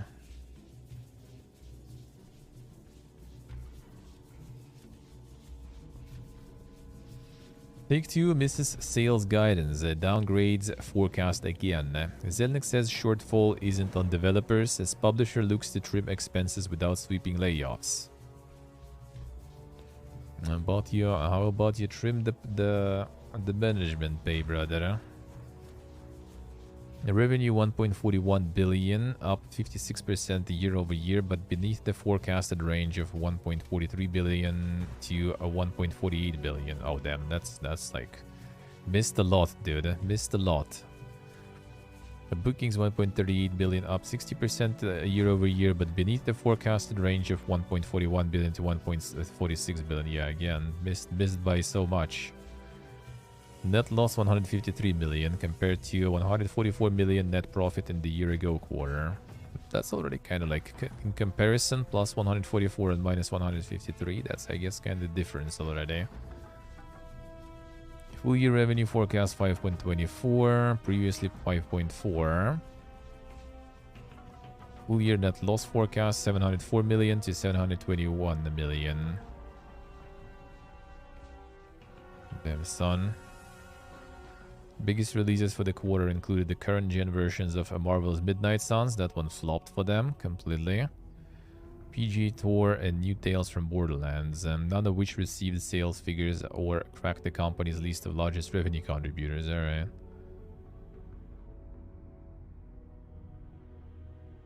None of which received the sales figures. That's interesting phrasing. Strongest performances for Take-Two holiday quarter come from NBA 23, NBA 22, GTA 5, and online. Empire and Puzzles, them son. Yeah, like the critics were happy with it, but yeah, they didn't reach the targets. Toon Blast. Rolex Hyper Casual portfolio, Red Dead Redemption 2 and Online, Words with Friends, Merge Dragons, and Toy Blast. I haven't heard about half of this. NBA 2K23 now sold in more than 8 million copies, up more than 3 million from the previous quarter. And GTA reached the 175 million sales mark. And there are Red Dead Redemption 2, more than 50 million copies a lifetime to date. But Red Dead Redemption is also like on, like, GTA is like way older, 175, and Red Dead is 50 mil copies already. Like, if they would be like developing online more, I feel like they could get somewhere with that too. Yeah, there was more about the... in this article about the Marvel. That was a separate article probably, yeah. But yeah, it was a critical success, but didn't sell that well. And the problem is, like, you look at, like, it didn't sell that well, right? They said like the tail sales gonna make it. Like, it's not too bad. Like, it didn't fail in sales completely, just didn't reach their targets, which we already know. A lot of those publishers have some very realistic expectations. But yeah, the thing is, like, there's also, like, it's DC, and the DC management now wants to make, like, the same roster of actors for movies and for games. So, like, for someone like Midnight Suns, now imagine, like, you also need, on top of, like, not super successful sales, you need also to pay, you know, salaries to actors to be, like, those, like, small models in the tactical game. And that will be something. That'll be something. Hey, Johnny, hello. Red Dead 2 selling 20 million in the years, Pokemon sells 20 million in the months. Yeah, pretty much. That is actually true. That is actually true. How's it going, Johnny? Overwatch 2 helps Activision Blizzard rake in a record Q4 bookings. Blizzard buoyed by free-to-play sequel as Call of Duty surpasses last year's Vanguard-led numbers. Activision Blizzard Q4 numbers, 3 months ending December 31st. Revenue 2.3 billion, up 7.9 year over year. Bookings 3.57 billion, up 43.4%. Net income 403 million, down 28%. Monthly active users 389 million, up 4.85%. Full year numbers, revenue down, bookings up, net income down, 43.9% down actually, huh? Interesting. Call of Duty Modern Warfare 2 seems to be doing the numbers for Activision. Both operating income and net revenue for the division were up by 63% and 59.9% respectively. Driven by the shooter behemoth. Part of Modern Warfare 2's success can be a chalk up to the game coming to Valve's Steam platform after several years appearing only on Blizzard Battle.net on PC. Last year was also a down one for the franchise as the World War II set Call of Duty Vanguard a lag compared to the more established Modern Warfare and Black Ops sub-series. Division also reckons that the DMZ game mode has been a strong contributor to engagement with the title. Indeed, Activision has reported 111 million monthly active users for the 3 months ending December 31st. Increase of 3.7% year on year, and a 14.4% increase over the previous financial quarter. Call of Duty Mobile saw record net bookings after double-digit growth year on year. Damn son. The Overwatch 2. Monthly users up 87.5% year on year, hitting 45 million for the quarter. 45% rise to previous 3 months, something that Activision Blizzard pegs to the launch of free-to-play title Overwatch 2 in October 2022. Yeah, dang beams, yeah. The update broke the game, man. So is it still in the broken state right now? Yeah, Division 2 update completely broken. Yeah, talk about it like during the week, but yeah, I haven't seen articles on that, so yeah. It's probably not available here anyway. Can't even check the reviews and stuff. Hurry. People aren't just playing the game either. This has translated into spending too. Blizzard saw a quarter 4 revenue increase 89.5% year on year to hit $794 million, while operating income rose 93%. World of Warcraft also saw increase in engagement and bookings for quarter 4 thanks to the November release of the Dragonflight expansion and September's Wrath of the Lich King expansion for the Classic Edition. Company does admit that the former has not surpassed World of Warcraft's previous expansion. Ah, so Shadowlands was better. It's affecting servers for the Division 1 even? Damn, son. Oof. That's quite the updating, dude. Quite the updating there. Diablo Immortal is also noted as having contributed to Blizzard's strong quarter with the player investment trends stable. Player investment trends. Damn, son. That's an important stat for the game. Everyone's investing. Company affirmed that they're looking for alternative ways to provide content for its Chinese audience in the wake of its deal with local publisher NetEase expiring last month. Yeah, I think they plan to get this to the company that's publishing Final Fantasy there, Final Fantasy 14. It'll be interesting. Same publisher for two competing MMOs there. The King, Candy Crush Saga, still farming, dude.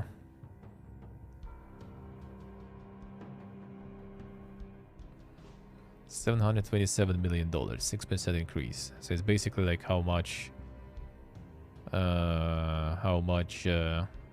Blizzard made from 10-year-old game. Yeah. The mobile power. Also, with new games apparently it's not as easy though. Like so also like when browsing all the game dev stuff, there's like a lot of people complaining. Mobile right now is cancer. Like really hard to work with that market. You get the molding Bobby. Kotick on Microsoft ABK acquisition at the FTC, CMA, and EU don't know our industry. Activision Blizzard CEO says UK will be more like Death Valley than Silicon Valley if it rejects $69 billion deal. Damn, son.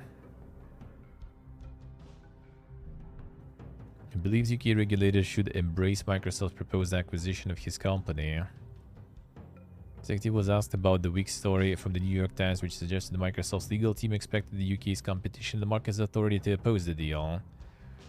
The report was since revised that to emphasize Microsoft has no inclination that such opposition will happen, but given the scrutiny the deal is under and that the CMA's decision cannot be appealed in the same way and the FTC's can, the host suggested the UK may be the end of the line for the merger.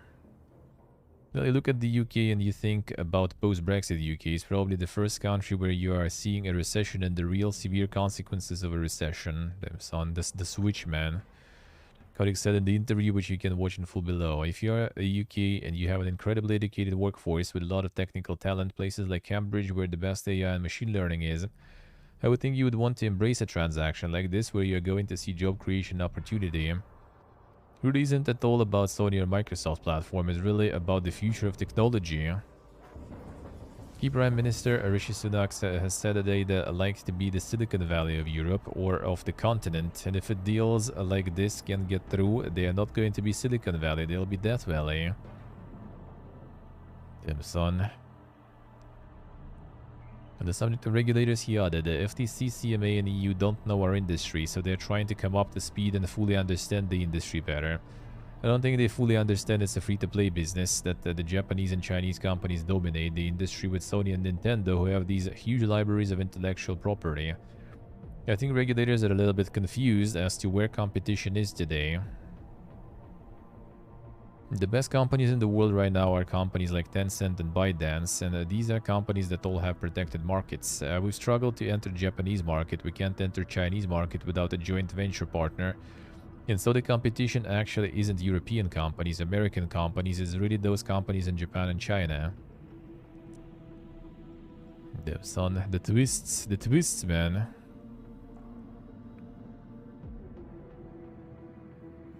CNBC asked if Activision Blizzard has any sense of whether player behavior and spending is normalizing after pandemic boost of the past few years, to which Kotick replied, When you look out over the next few years and you think about the macroeconomic circumstances, it's not clear yet how our industry or any other industry is going to fare. So while we had a great quarter and a great year, I still think you have to have caution.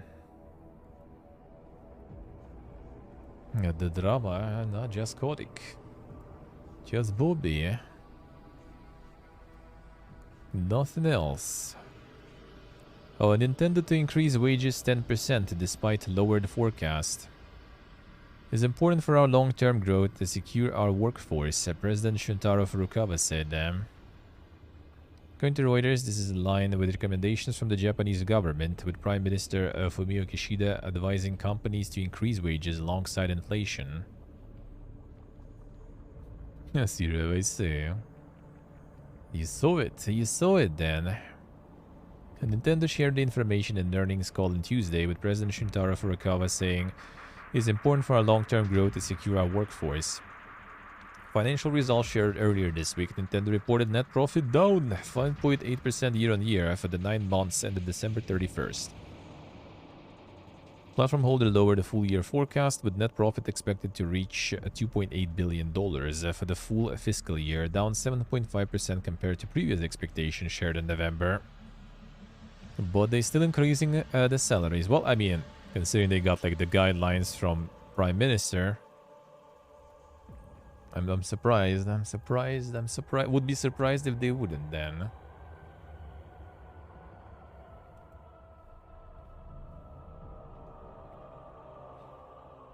About the different work conditions and stuff.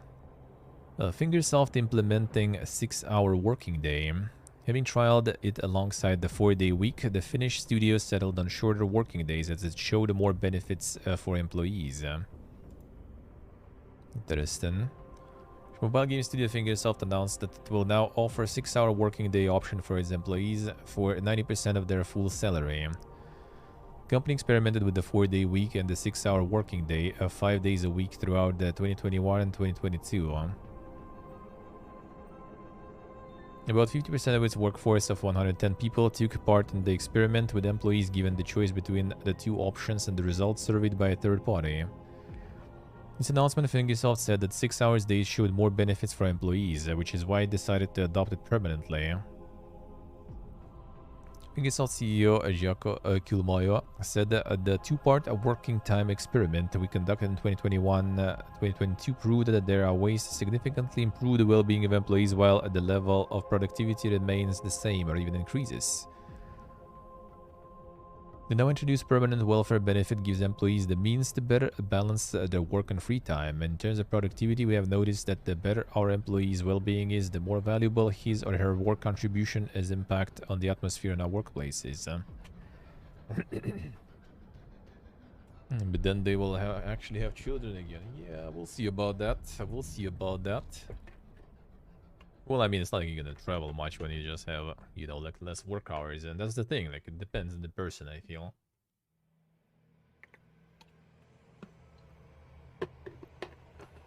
Like, for someone, it would be better to actually, you know, kind of like work more and hard in less amount of days, and then just have more days for free.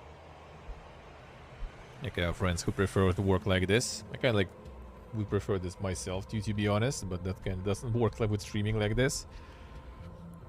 You just, you know, like have days with more stuff and then like more days off. I kind of feel better that way. Even though like this, I guess also kind of fine. Same amount of work days but less hours. It's kind of like every day like you do stuff. It's kind of the hukes. It's like the start of the day, you know, to kind of like warm up. Then like the end of the day when you already kind of like, you know, it's almost over already. So like when you have like less days, you have like more kind of productive because days are longer, right? So like the percentage of productive to percentage of like those kind of like warming up and winding down parts, it's already kind of like more productive hours, feels like.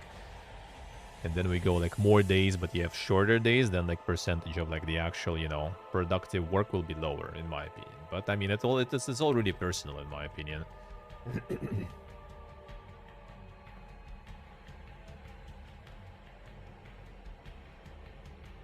Expect everyone to work crazy long hours, lots of stress, and don't be surprised people no longer have time and energy for children. I mean, I don't think that's actually like that connected, to be honest.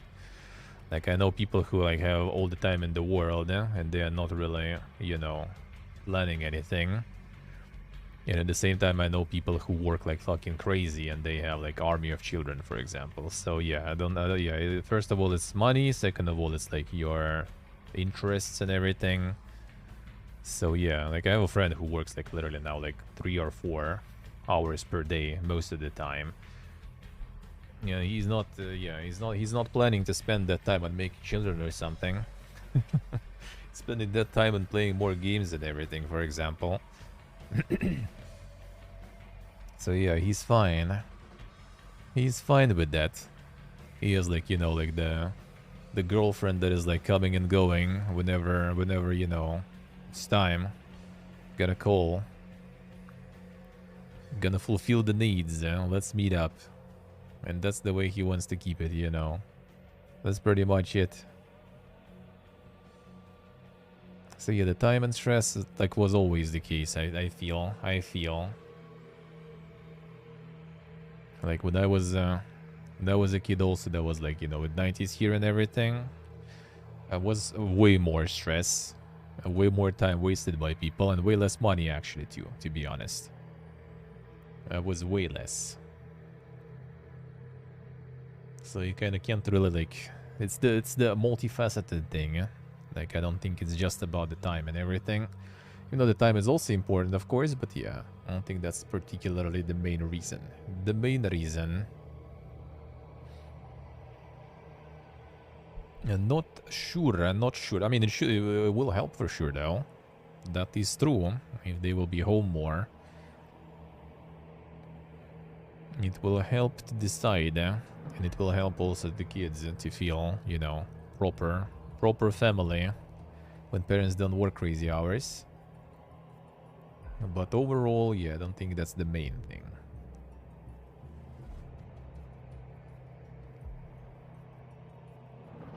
Microsoft's acquisition of Activision Blizzard could harm gamers, says UK regulator. CMA warns that the deal could result in higher prices, reduced range, lower quality, a worse service for console and cloud gaming services. And that they figured out how. Microsoft would find it commercially beneficial to make Call of Duty exclusive to Xbox, available on Xbox in an enhanced way, which could result in higher prices, reduced range, lower quality. And the thing is, like, it's Call of Duty, dude. Like, I would understand if they get, like, all the games or something, but it's fucking Call of Duty, man. Like, if they will make it exclusive on Xbox and increase the price, then people just gonna probably go and play some fucking else, honestly. Like, it's not like, oh shit, Call of Duty is like on Xbox that you need to buy and it costs $100, so I'm gonna go and do that.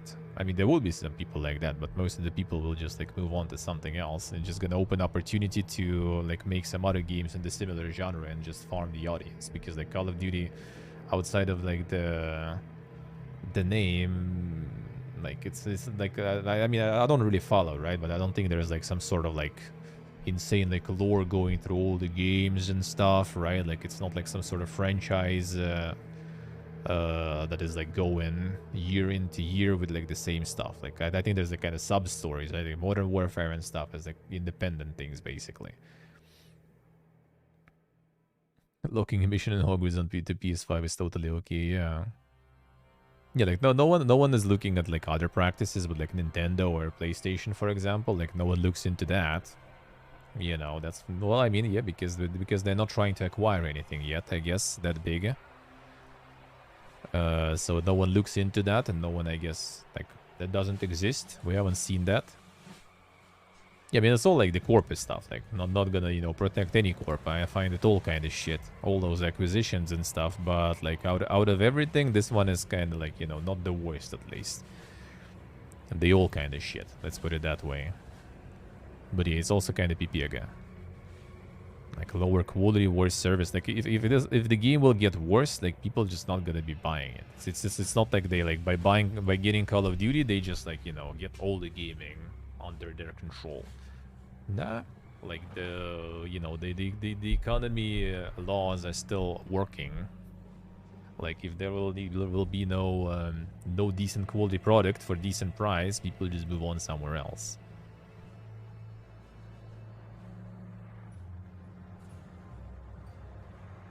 Let's see for Roblo, I see. I see in the devil, right? See, I'm not sure. Yeah, the worst service. True. It wasn't all about the console space. Firm believes Activision Blizzard titles, including Call of Duty and certain PC titles, such as World of Warcraft, will prove to be a vital component to cloud streaming as it grows. CMA believes Microsoft would likely make these games exclusives to its cloud service. Also, they're already looking into this one, alright.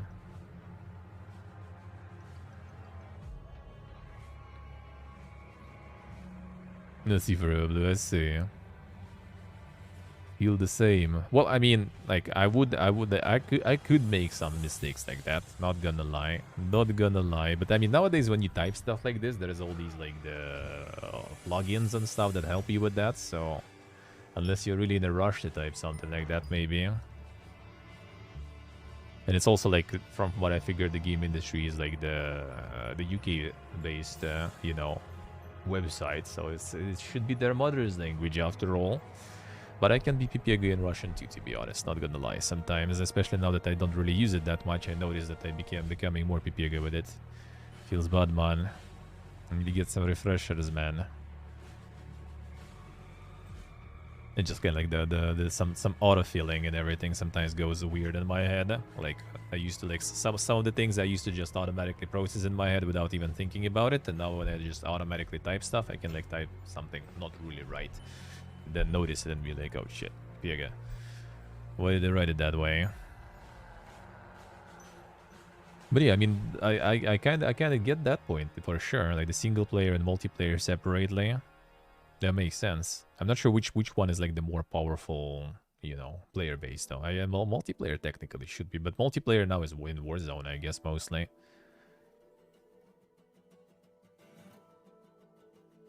Be very confident. I mean, probably any language, really. Especially when you're not really, you know, super familiar with that.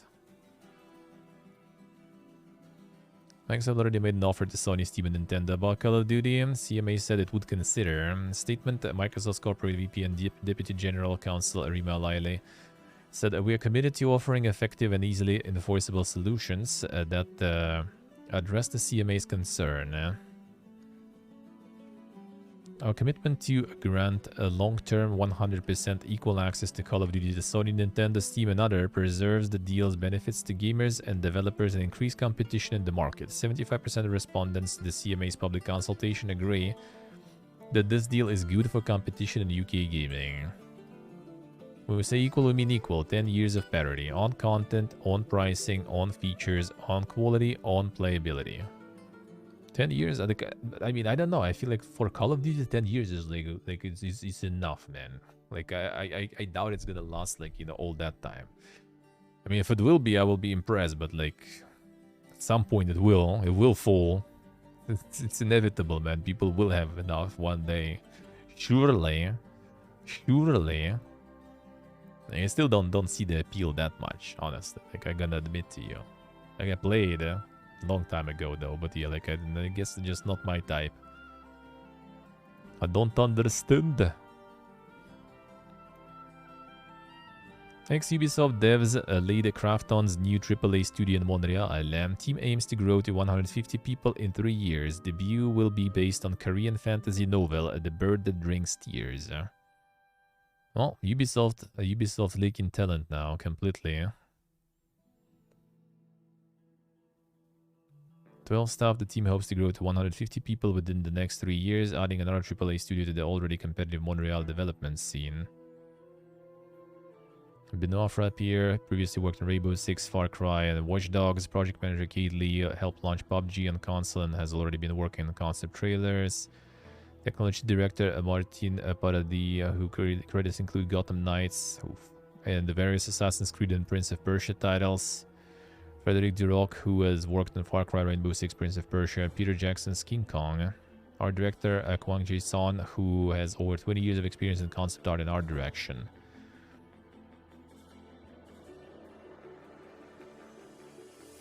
The peak of COD was years ago, alright, I see.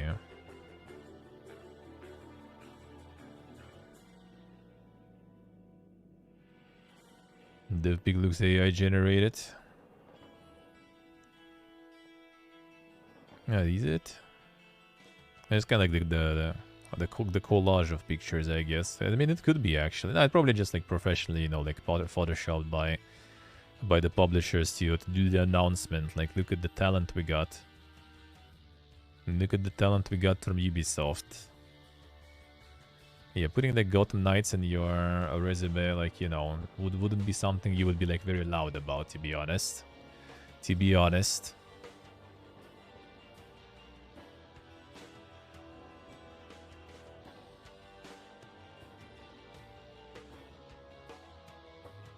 The campaigns and stuff and Call of Duty. Like, if I would be like into shooters a lot, yeah, I probably would also like not really mind. Back in the day, I remember it also was like, you know, like the peak graphics and stuff.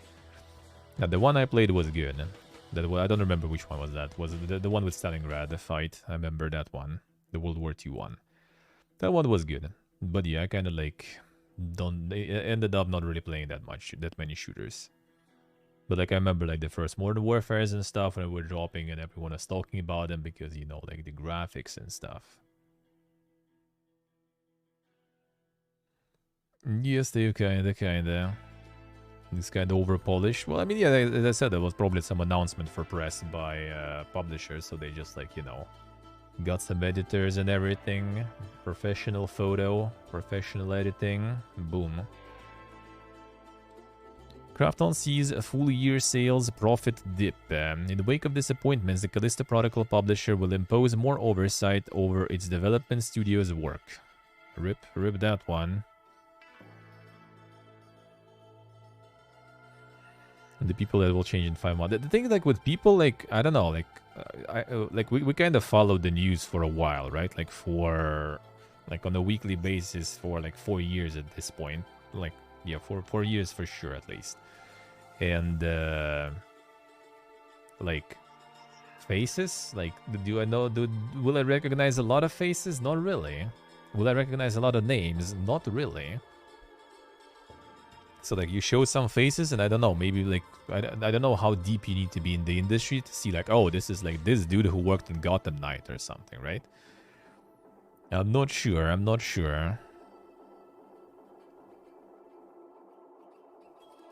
Let's see. Let's see. Could be. I don't remember. It was a while ago. That was a very old one.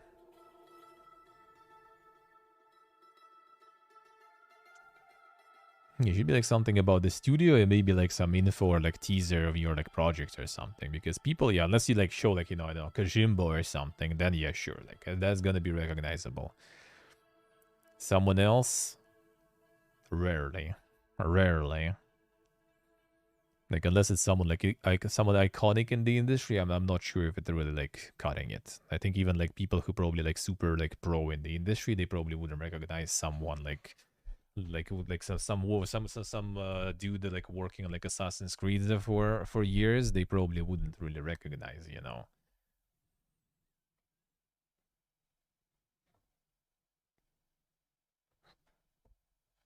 The studio name instead of people names.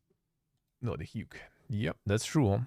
That is true actually, because like I don't even like what was the studio name. What was the studio name in the end?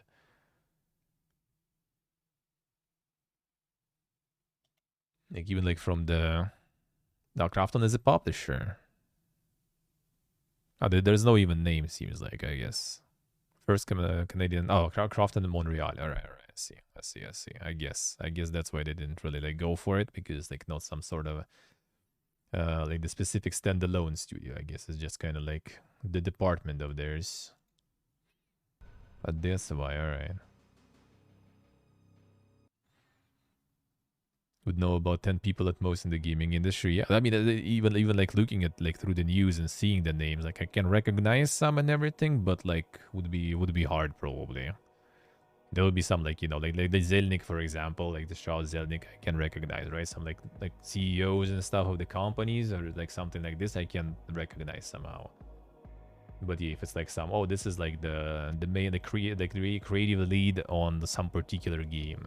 I mean, dude, unless I'm like was a huge fan of that, like I can I can tell you like, I don't know, Chris Avalon, for example. Yeah, I guess. Other than that, kinda rarely.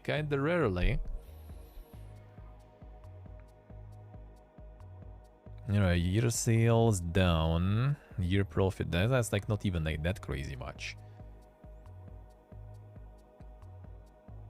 So Callisto, like I wouldn't even say that was that much of a flop for them in the end. The outcome of these challenges fell short of market expectations, left behind core values for Krafton. Philosophy had been to give creative studios their own autonomy in production until now, but to live up to customer expectations, we decided to strengthen Krafton HQ's production management role. Alright, so now they're gonna be like overseeing the development more. This does not alter our belief that new creative can only be born from the aspiration of creators. It's just that HQ will take on the role of managing expectations, as those of the creators and those of the customers may differ. A new installment in Unknown World Subnautica series in the works. And the adaptation of the Bird and Drinks that was saw Montreal New Studio. Alright. So there is something new, Subnautica series, new installment. So they do be working on that. They do be working on that. Talked about new open world user-generated content platform that will be set up to allow creators to earn money from their work and take advantage of new AI and machine learning technology. Oh damn, time for buzzwords. Deep learning is no longer a demo or a test lab stage. AI transformation has truly begun and will change our work and life as we know it. Once AI becomes more widespread, it will become easy for a small group of developers or even a single person to create high-quality games. Well, I mean, that's how it kind of goes. Callisto Protocol sales volume was on par with market expectations or marginally higher. Well, I mean, it did perform quite good still. Like, the first boost was at least pretty high.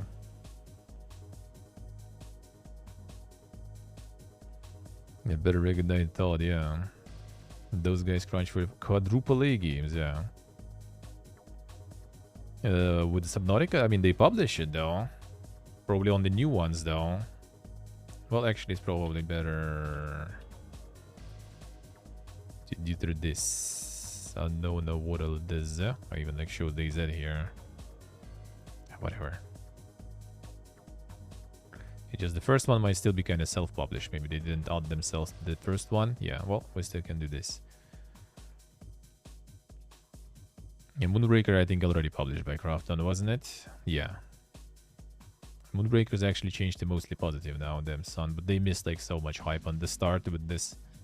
It's crazy with all the microtransaction shit, all the Fiesta. And like we were watching that stuff. It's the gym. Oh, and I guess now that they are not like making any money from microtransactions, they just kind of abandoned, it seems like. Experimental build now available. Early access update in December.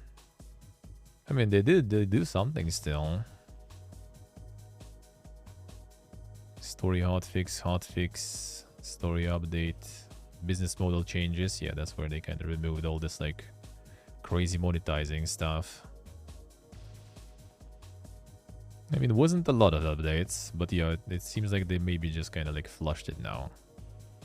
And working on some new Subnautica installment. Back to it. The Founders Pack also. Some people did buy, so yeah, it seems like that didn't go that well for them in the end, and yeah, potentially maybe they did flush it. They were working with that author and everything on it, imagine, that would suck, man.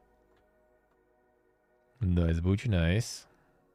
The old school Ronski popping off, insane. I mean, that one seems like it's always popping off, to be honest. It's crazy, man, it's crazy.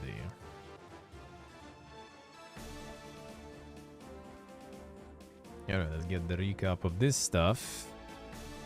So, the Nintendo Direct. Pikmin 4, launch for Switch July 21st.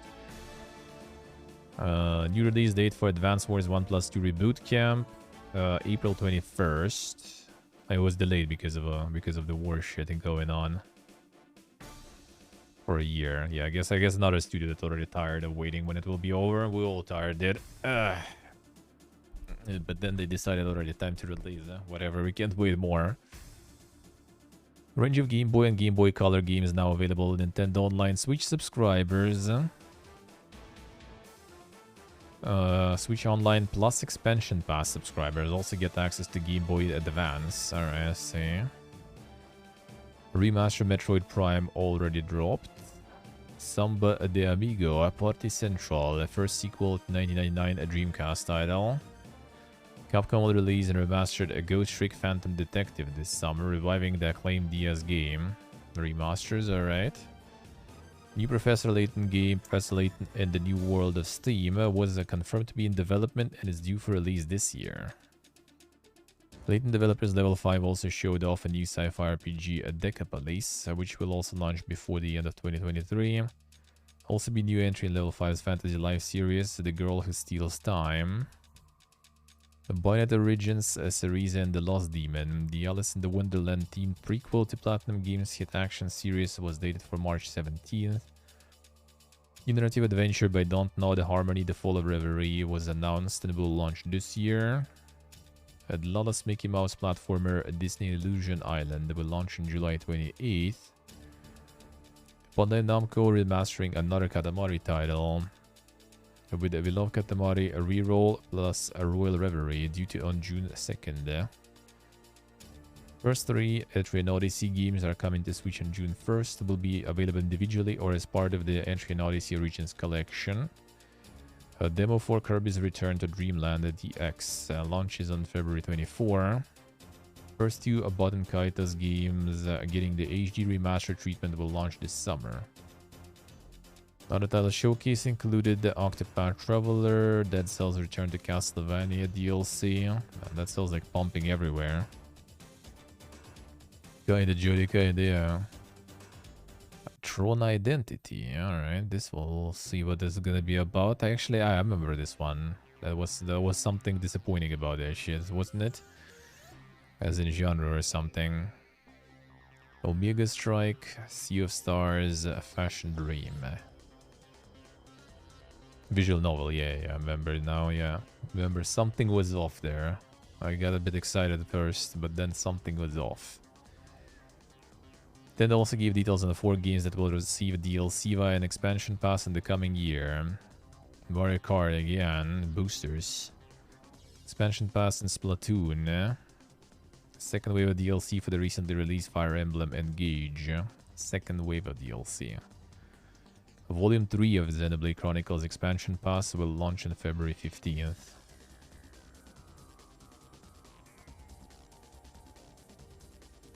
No one cares about Tron, especially about the remake from 2010s.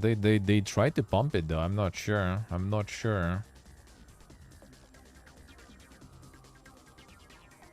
The Tron was the Tron 2.0 was the one that was actually good on PC. The boomer one. That I'm still waiting for that fucking mod to be over for like 3 years already at this point. Third year, I guess, at least. But that I'm still waiting for. And yeah, the old movies, I guess, too, so we'll see. We'll see what they're gonna do with that.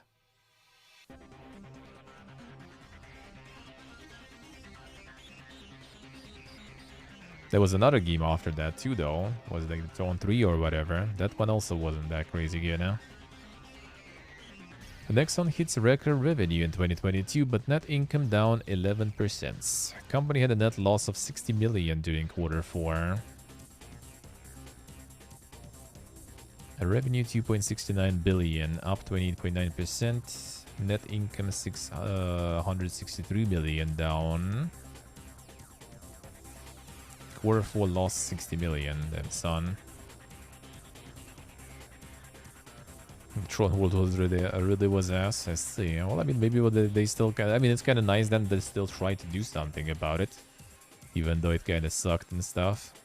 They still didn't abandon the franchise. I guess they still kind of are looking for opportunities how to slide in on this nostalgia. At least they were, right? Net loss attributed to 25 billion yen FX loss primarily on US dollar denominated cash deposits, the company said. But its revenue was up quite significantly thanks to the good performance of Dungeons and Fighter and the FIFA Online 4 in China, it said. Damn son. The revenues from our mobile business in Korea were lower than planned. The global situation remained uncertain, for sure, bro. Record-breaking full-year revenue driven by the growth of existing titles, especially live games. A loss on revaluation of investments in crypto assets made through an exchange due to a change in the market environment, and share of loss of investments accounted for using equity method recorded in accordance with the business performances of equity method affiliates increased year over year. Then that's some a gigacorpus speech. Wait, so they... A revaluation of investments in crypto assets made through an exchange due to a change in the market environment. So they just kind of like burnt on the crypto investments. Damn son. They should be diversifying their portfolio there on investments.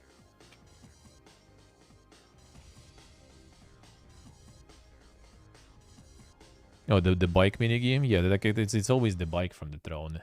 If anything, it's always the bike.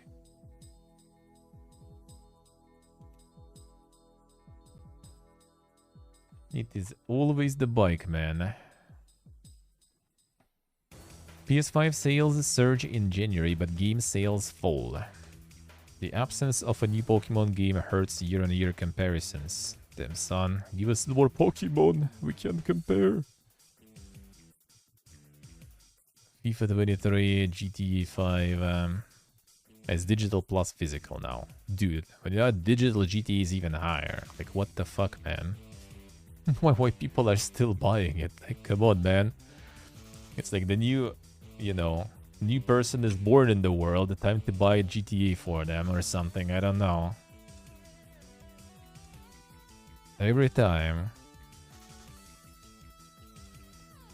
Call of Duty Modern Warfare, Red Dead Redemption also. Alright. Elden Ring. Wait, GTA Online is a separate thing too. Yeah, it's another one there. Brother. Imagine having like a game that old and still 2 times in the top 10, including the 2nd place. Oof. The playtest of Dark and Darker extend until 16th. Nice, nice, that's good, huh? That's good, huh? Sounds good, eh? Gonna do some in the evening today on YouTube stream. We sure will, soon, soon. Oh wait, Scorchlands, I wanted to see what was that.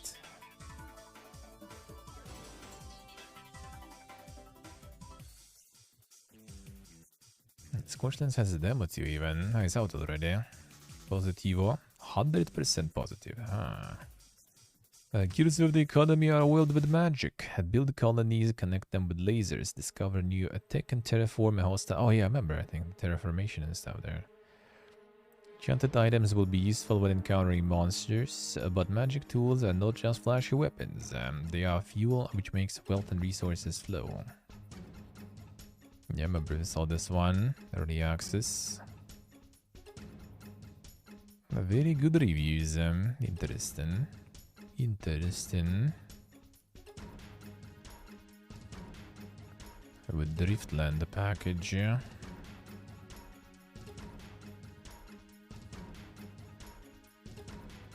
Road map. Could be something interesting. Corsada, they greet you earlier today. Hello, sir. Did they become Omega Milk Cow? They became lazy, I guess. Yeah, they could milk the Red Dead also, because they already sold 50 mil copies without pushing online that hard. Like, could be possible if they really wanted to.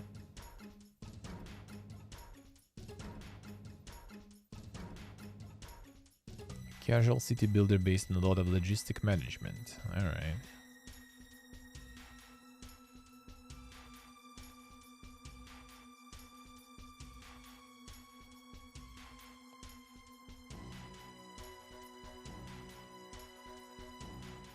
Base building with space and resource managed with a little touch of dwarf romantic.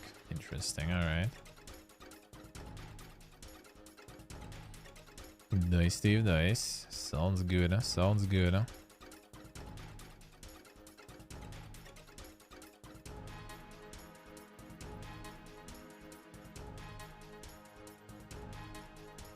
3 hours of fun.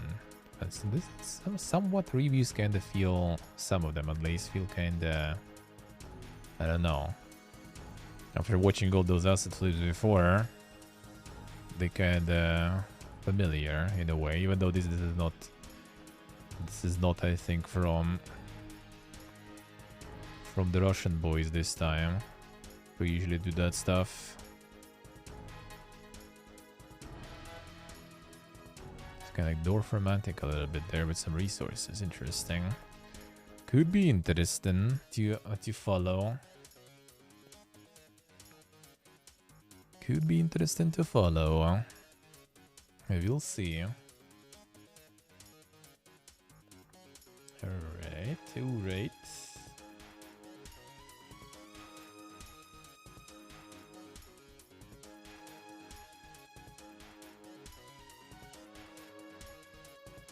Hogwarts Legacy breaks Twitch record with over 1.3 million viewers. And 800 something key players on Steam too. Didn't break the Steam records though of Elden Ring and Cyberpunk. But they did get through on Twitch though. The all-time concurrent views record, League of Legends actually, 3.11. Fortnite is the closest with 2.28. Let's see. Dorker a bit on YouTube, yeah. Soon, like an hour probably from now. Probably.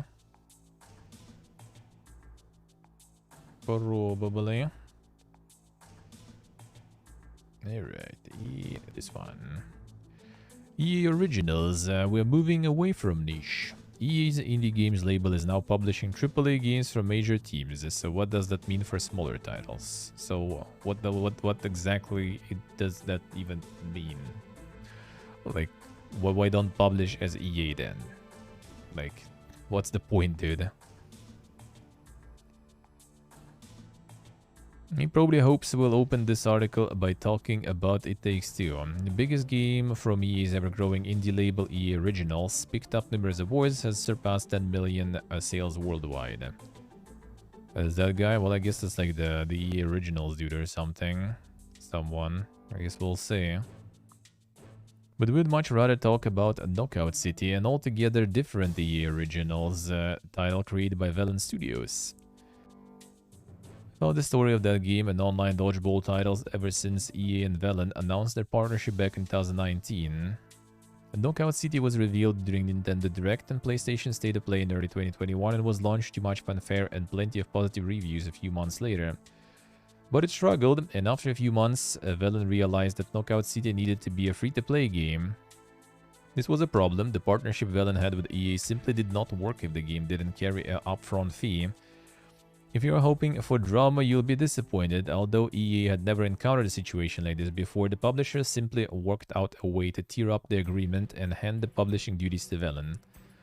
It was complicated because it involved things such as user migration and privacy, but the two sides worked on it, and 12 months later, Knockout City was self-published and free-to-play. Unfortunately, last week, Velen announced the game will shut down in June, so maybe EA actually kinda, expected something there. And it wasn't their glorious gesture, of letting them go, but kinda rather like, well, shit, they're gonna die anyway, so might as well like cut the ties early. Release partner first with EA. Velen boss Guhabala told us last year, it can't be economics lost loves. What is a partner first? I'm really appreciative of the effort. It is not an easy thing to unravel a deal and put it into a totally new context. The reason that story is important is because when developers look at potential publishing partners, it is easy to focus on the successful case studies. And so that's stories like Curve with the Human Fall Flat, Team 17 and Overcooked, Tiny Build with Hello Neighbor. But just as important is how these companies behave when things don't go to plan. It's something I'm hugely proud of, that relationship we have with all of our partners, regardless of how things worked out, says Jeff Gammon, General Manager of EA Partners. That's probably the dude, which oversees the Originals label. With Velen founders Guha and Karthik, I am still very close to them. Every step of the way we were by their side. Completely transparent. These things are built in collaboration from day one. We last caught up with EA Originals properly in 2019. Back then, the team had primarily been working on smaller, more niche, more art house indie projects like Unravel and The Fan. What's more, EA wasn't profiting from the division at all. It was proudly telling everyone that it was sharing 100% of the profits with the developers. I mean, they can afford that, I guess. Just kinda exposure for EA, I guess. The reverse exposure. The headline we ran at the time was how such a concept flew in the face of EA's bad guy reputation. That angle proved controversial with gamers, but there was truth to it. EA Originals seemed like a genuinely good thing. Today, EA Originals doesn't look quite so altruistic. The label has been a significant success for Electronic Arts, and not least with the aforementioned multi-million selling blockbuster It Takes Two. But is also not some niche publisher of indie art house games anymore. During the Game Awards last year, EA Originals revealed Immortals of Avium, which is a magic shooter from a new AAA developer set up by former Call of Duty alumni Brett Robbins, which we still don't know what the game is about even. Like, there was just this little bit of first-person, like, you know, video without even much action, and that's it. The label's next game is even less indie, and it's an action RPG called Wild Hearts that is developed by Omega Force, which is owned by the publicly traded Koei Tecmo. We discovered a desire for bigger, better, and more innovative titles that complement with the EA portfolio. So where we started off with smaller indie games, we are now graduating to independently created games of all shapes and sizes and scope and budget. We're moving away from niche and towards bold and audacious, and we are attracting a lot of positive sentiment from press and consumers. So riding high on the success of It Takes Two, but even the other titles we've released in our history have been critically very well received. EA into Devia, that one is soon. So I don't get, like, why not just go to EA? Like, if it's small studio, work with them. If it's big studio, just go to EA. We trade in our reputation. I think EA Originals is unique in the industry in the way that we partners with studios. Everything that we do is in collaboration with the studios we work with, and we open the doors to all resources and talent that any of our internal studios have and channel that into our partner studios. All the while we shield them from the bigger EA corporation and make sure to protect their creative freedom. What studios might want from EA can vary. Some of the companies it is partnering with have their own marketing functions, for instance, and might want to retain that connection with the players. In the case of Avalon, EA's experience with live service games is what drew the developer to the company. Opportunity is there for any small or large partner studios to access the same resources as our internal studios. It's like a menu. It depends what they want and when they need it. Result of bigger partnerships means that the deals aren't quite as generous as the ones it was offering smaller creators 4 years ago. Yet Gammon says that EA Originals hasn't completely abandoned its roots. We're making games of a bigger scale, but we're also still partnering, and we have 1 or 2 in the pipeline on smaller games as well. Those fundamental values still stand. The structure of any deal is completely bespoke. EA says it has 600 million players to put these games in front of, but Gammon says that it works both ways, and that the titles they're looking at are about expanding EA's audience too. Well, I mean, that's why they're, like, giving them all the profits, basically. You guys have a good game that will make our name too. You know, and we are ready to give you all the profits. Just give us a good name. Talks about looking for innovative games that move genres on. Let's okay, the soundtrack. Soundtrack. Sure. It's a challenging and confusing time for a business right now. The market is tricky to predict, and there's concern that gamers are being pickier about what they invest in. True. Kevin acknowledges that it is a tricky time, but says you can have something that is new and challenging that still has mass appeal. And there are business models such as the subscription service EA Play that can help games reach audiences who are more discerning. Subscription is certainly a good way to get your game into a lot of people's hands. Games we publish are often fresh and different, and so a consumer may not want to make the investment to discover how great that is. So subscription is that low barrier to entry that will get these innovative products into players' hands, which obviously via EA Play will happen with our titles anyway. Well, I mean, there was Pentiment, there was Grounded and stuff with Game Pass, so that is true. That is actually true and helps some experimental stuff for sure. Demon said that the Originals is all about the partnership and that it usually extends beyond just a single game. No accident that 3 of the developers the company partnered with, Coldwood, Hazelight, and Zoink, have all released multiple games under the label. That is still our guiding principle, with an ambition to move on from our first partnership to the next one. We're not just invested from a business sense, but we're emotionally invested as well, so the relationship between EA and our partner studios are extremely close, and we always want to grow and move on to the next adventure together. No, not the family speech, man. Not the family corporate speech. How close could those partnerships become? Worth noting that EA Originals is run by EA Partners, which is a division that has existed for quite some time within the company. Respawn was an EA Partners studio during the release of the first 2 Titanfall games before the developer was fully acquired by EA. Now that EA Originals is working with bigger teams on bigger games that don't look quite so out of place on an EA release schedule, is it an aim to turn some of these partners into fully owned EA teams? Cameron pauses. As I say, we want to go on the journey together, and like any relationship, who knows where it will end up. Certainly not the opening gambit that we have in any conversation with a new partnership. Obviously with Respawn, that was a great success and the vindication of that kind of relationship building. Now, almost a victim of our own success with EA Originals, EA Partners is the business group and we used to publish under EA Games or even sometimes EA Partners. We have never stopped looking for bigger partnerships, like the Respawns of the world, which have proved to be a great success. EA Originals became a bit consuming as a group because it was a great thing to be doing and we were getting a lot of positive sentiment and support for the games that we were making. But we never stopped searching for that next big thing either. Sometimes it takes time to find those. Well, the Knockout City fucking died though, in the end. So I'm not sure. Maybe they kind of saw that coming when they couldn't make it, you know, the premium title.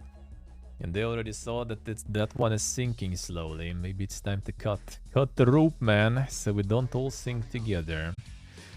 Alright, that is all for this week, seems like. That is all for this week, looks like.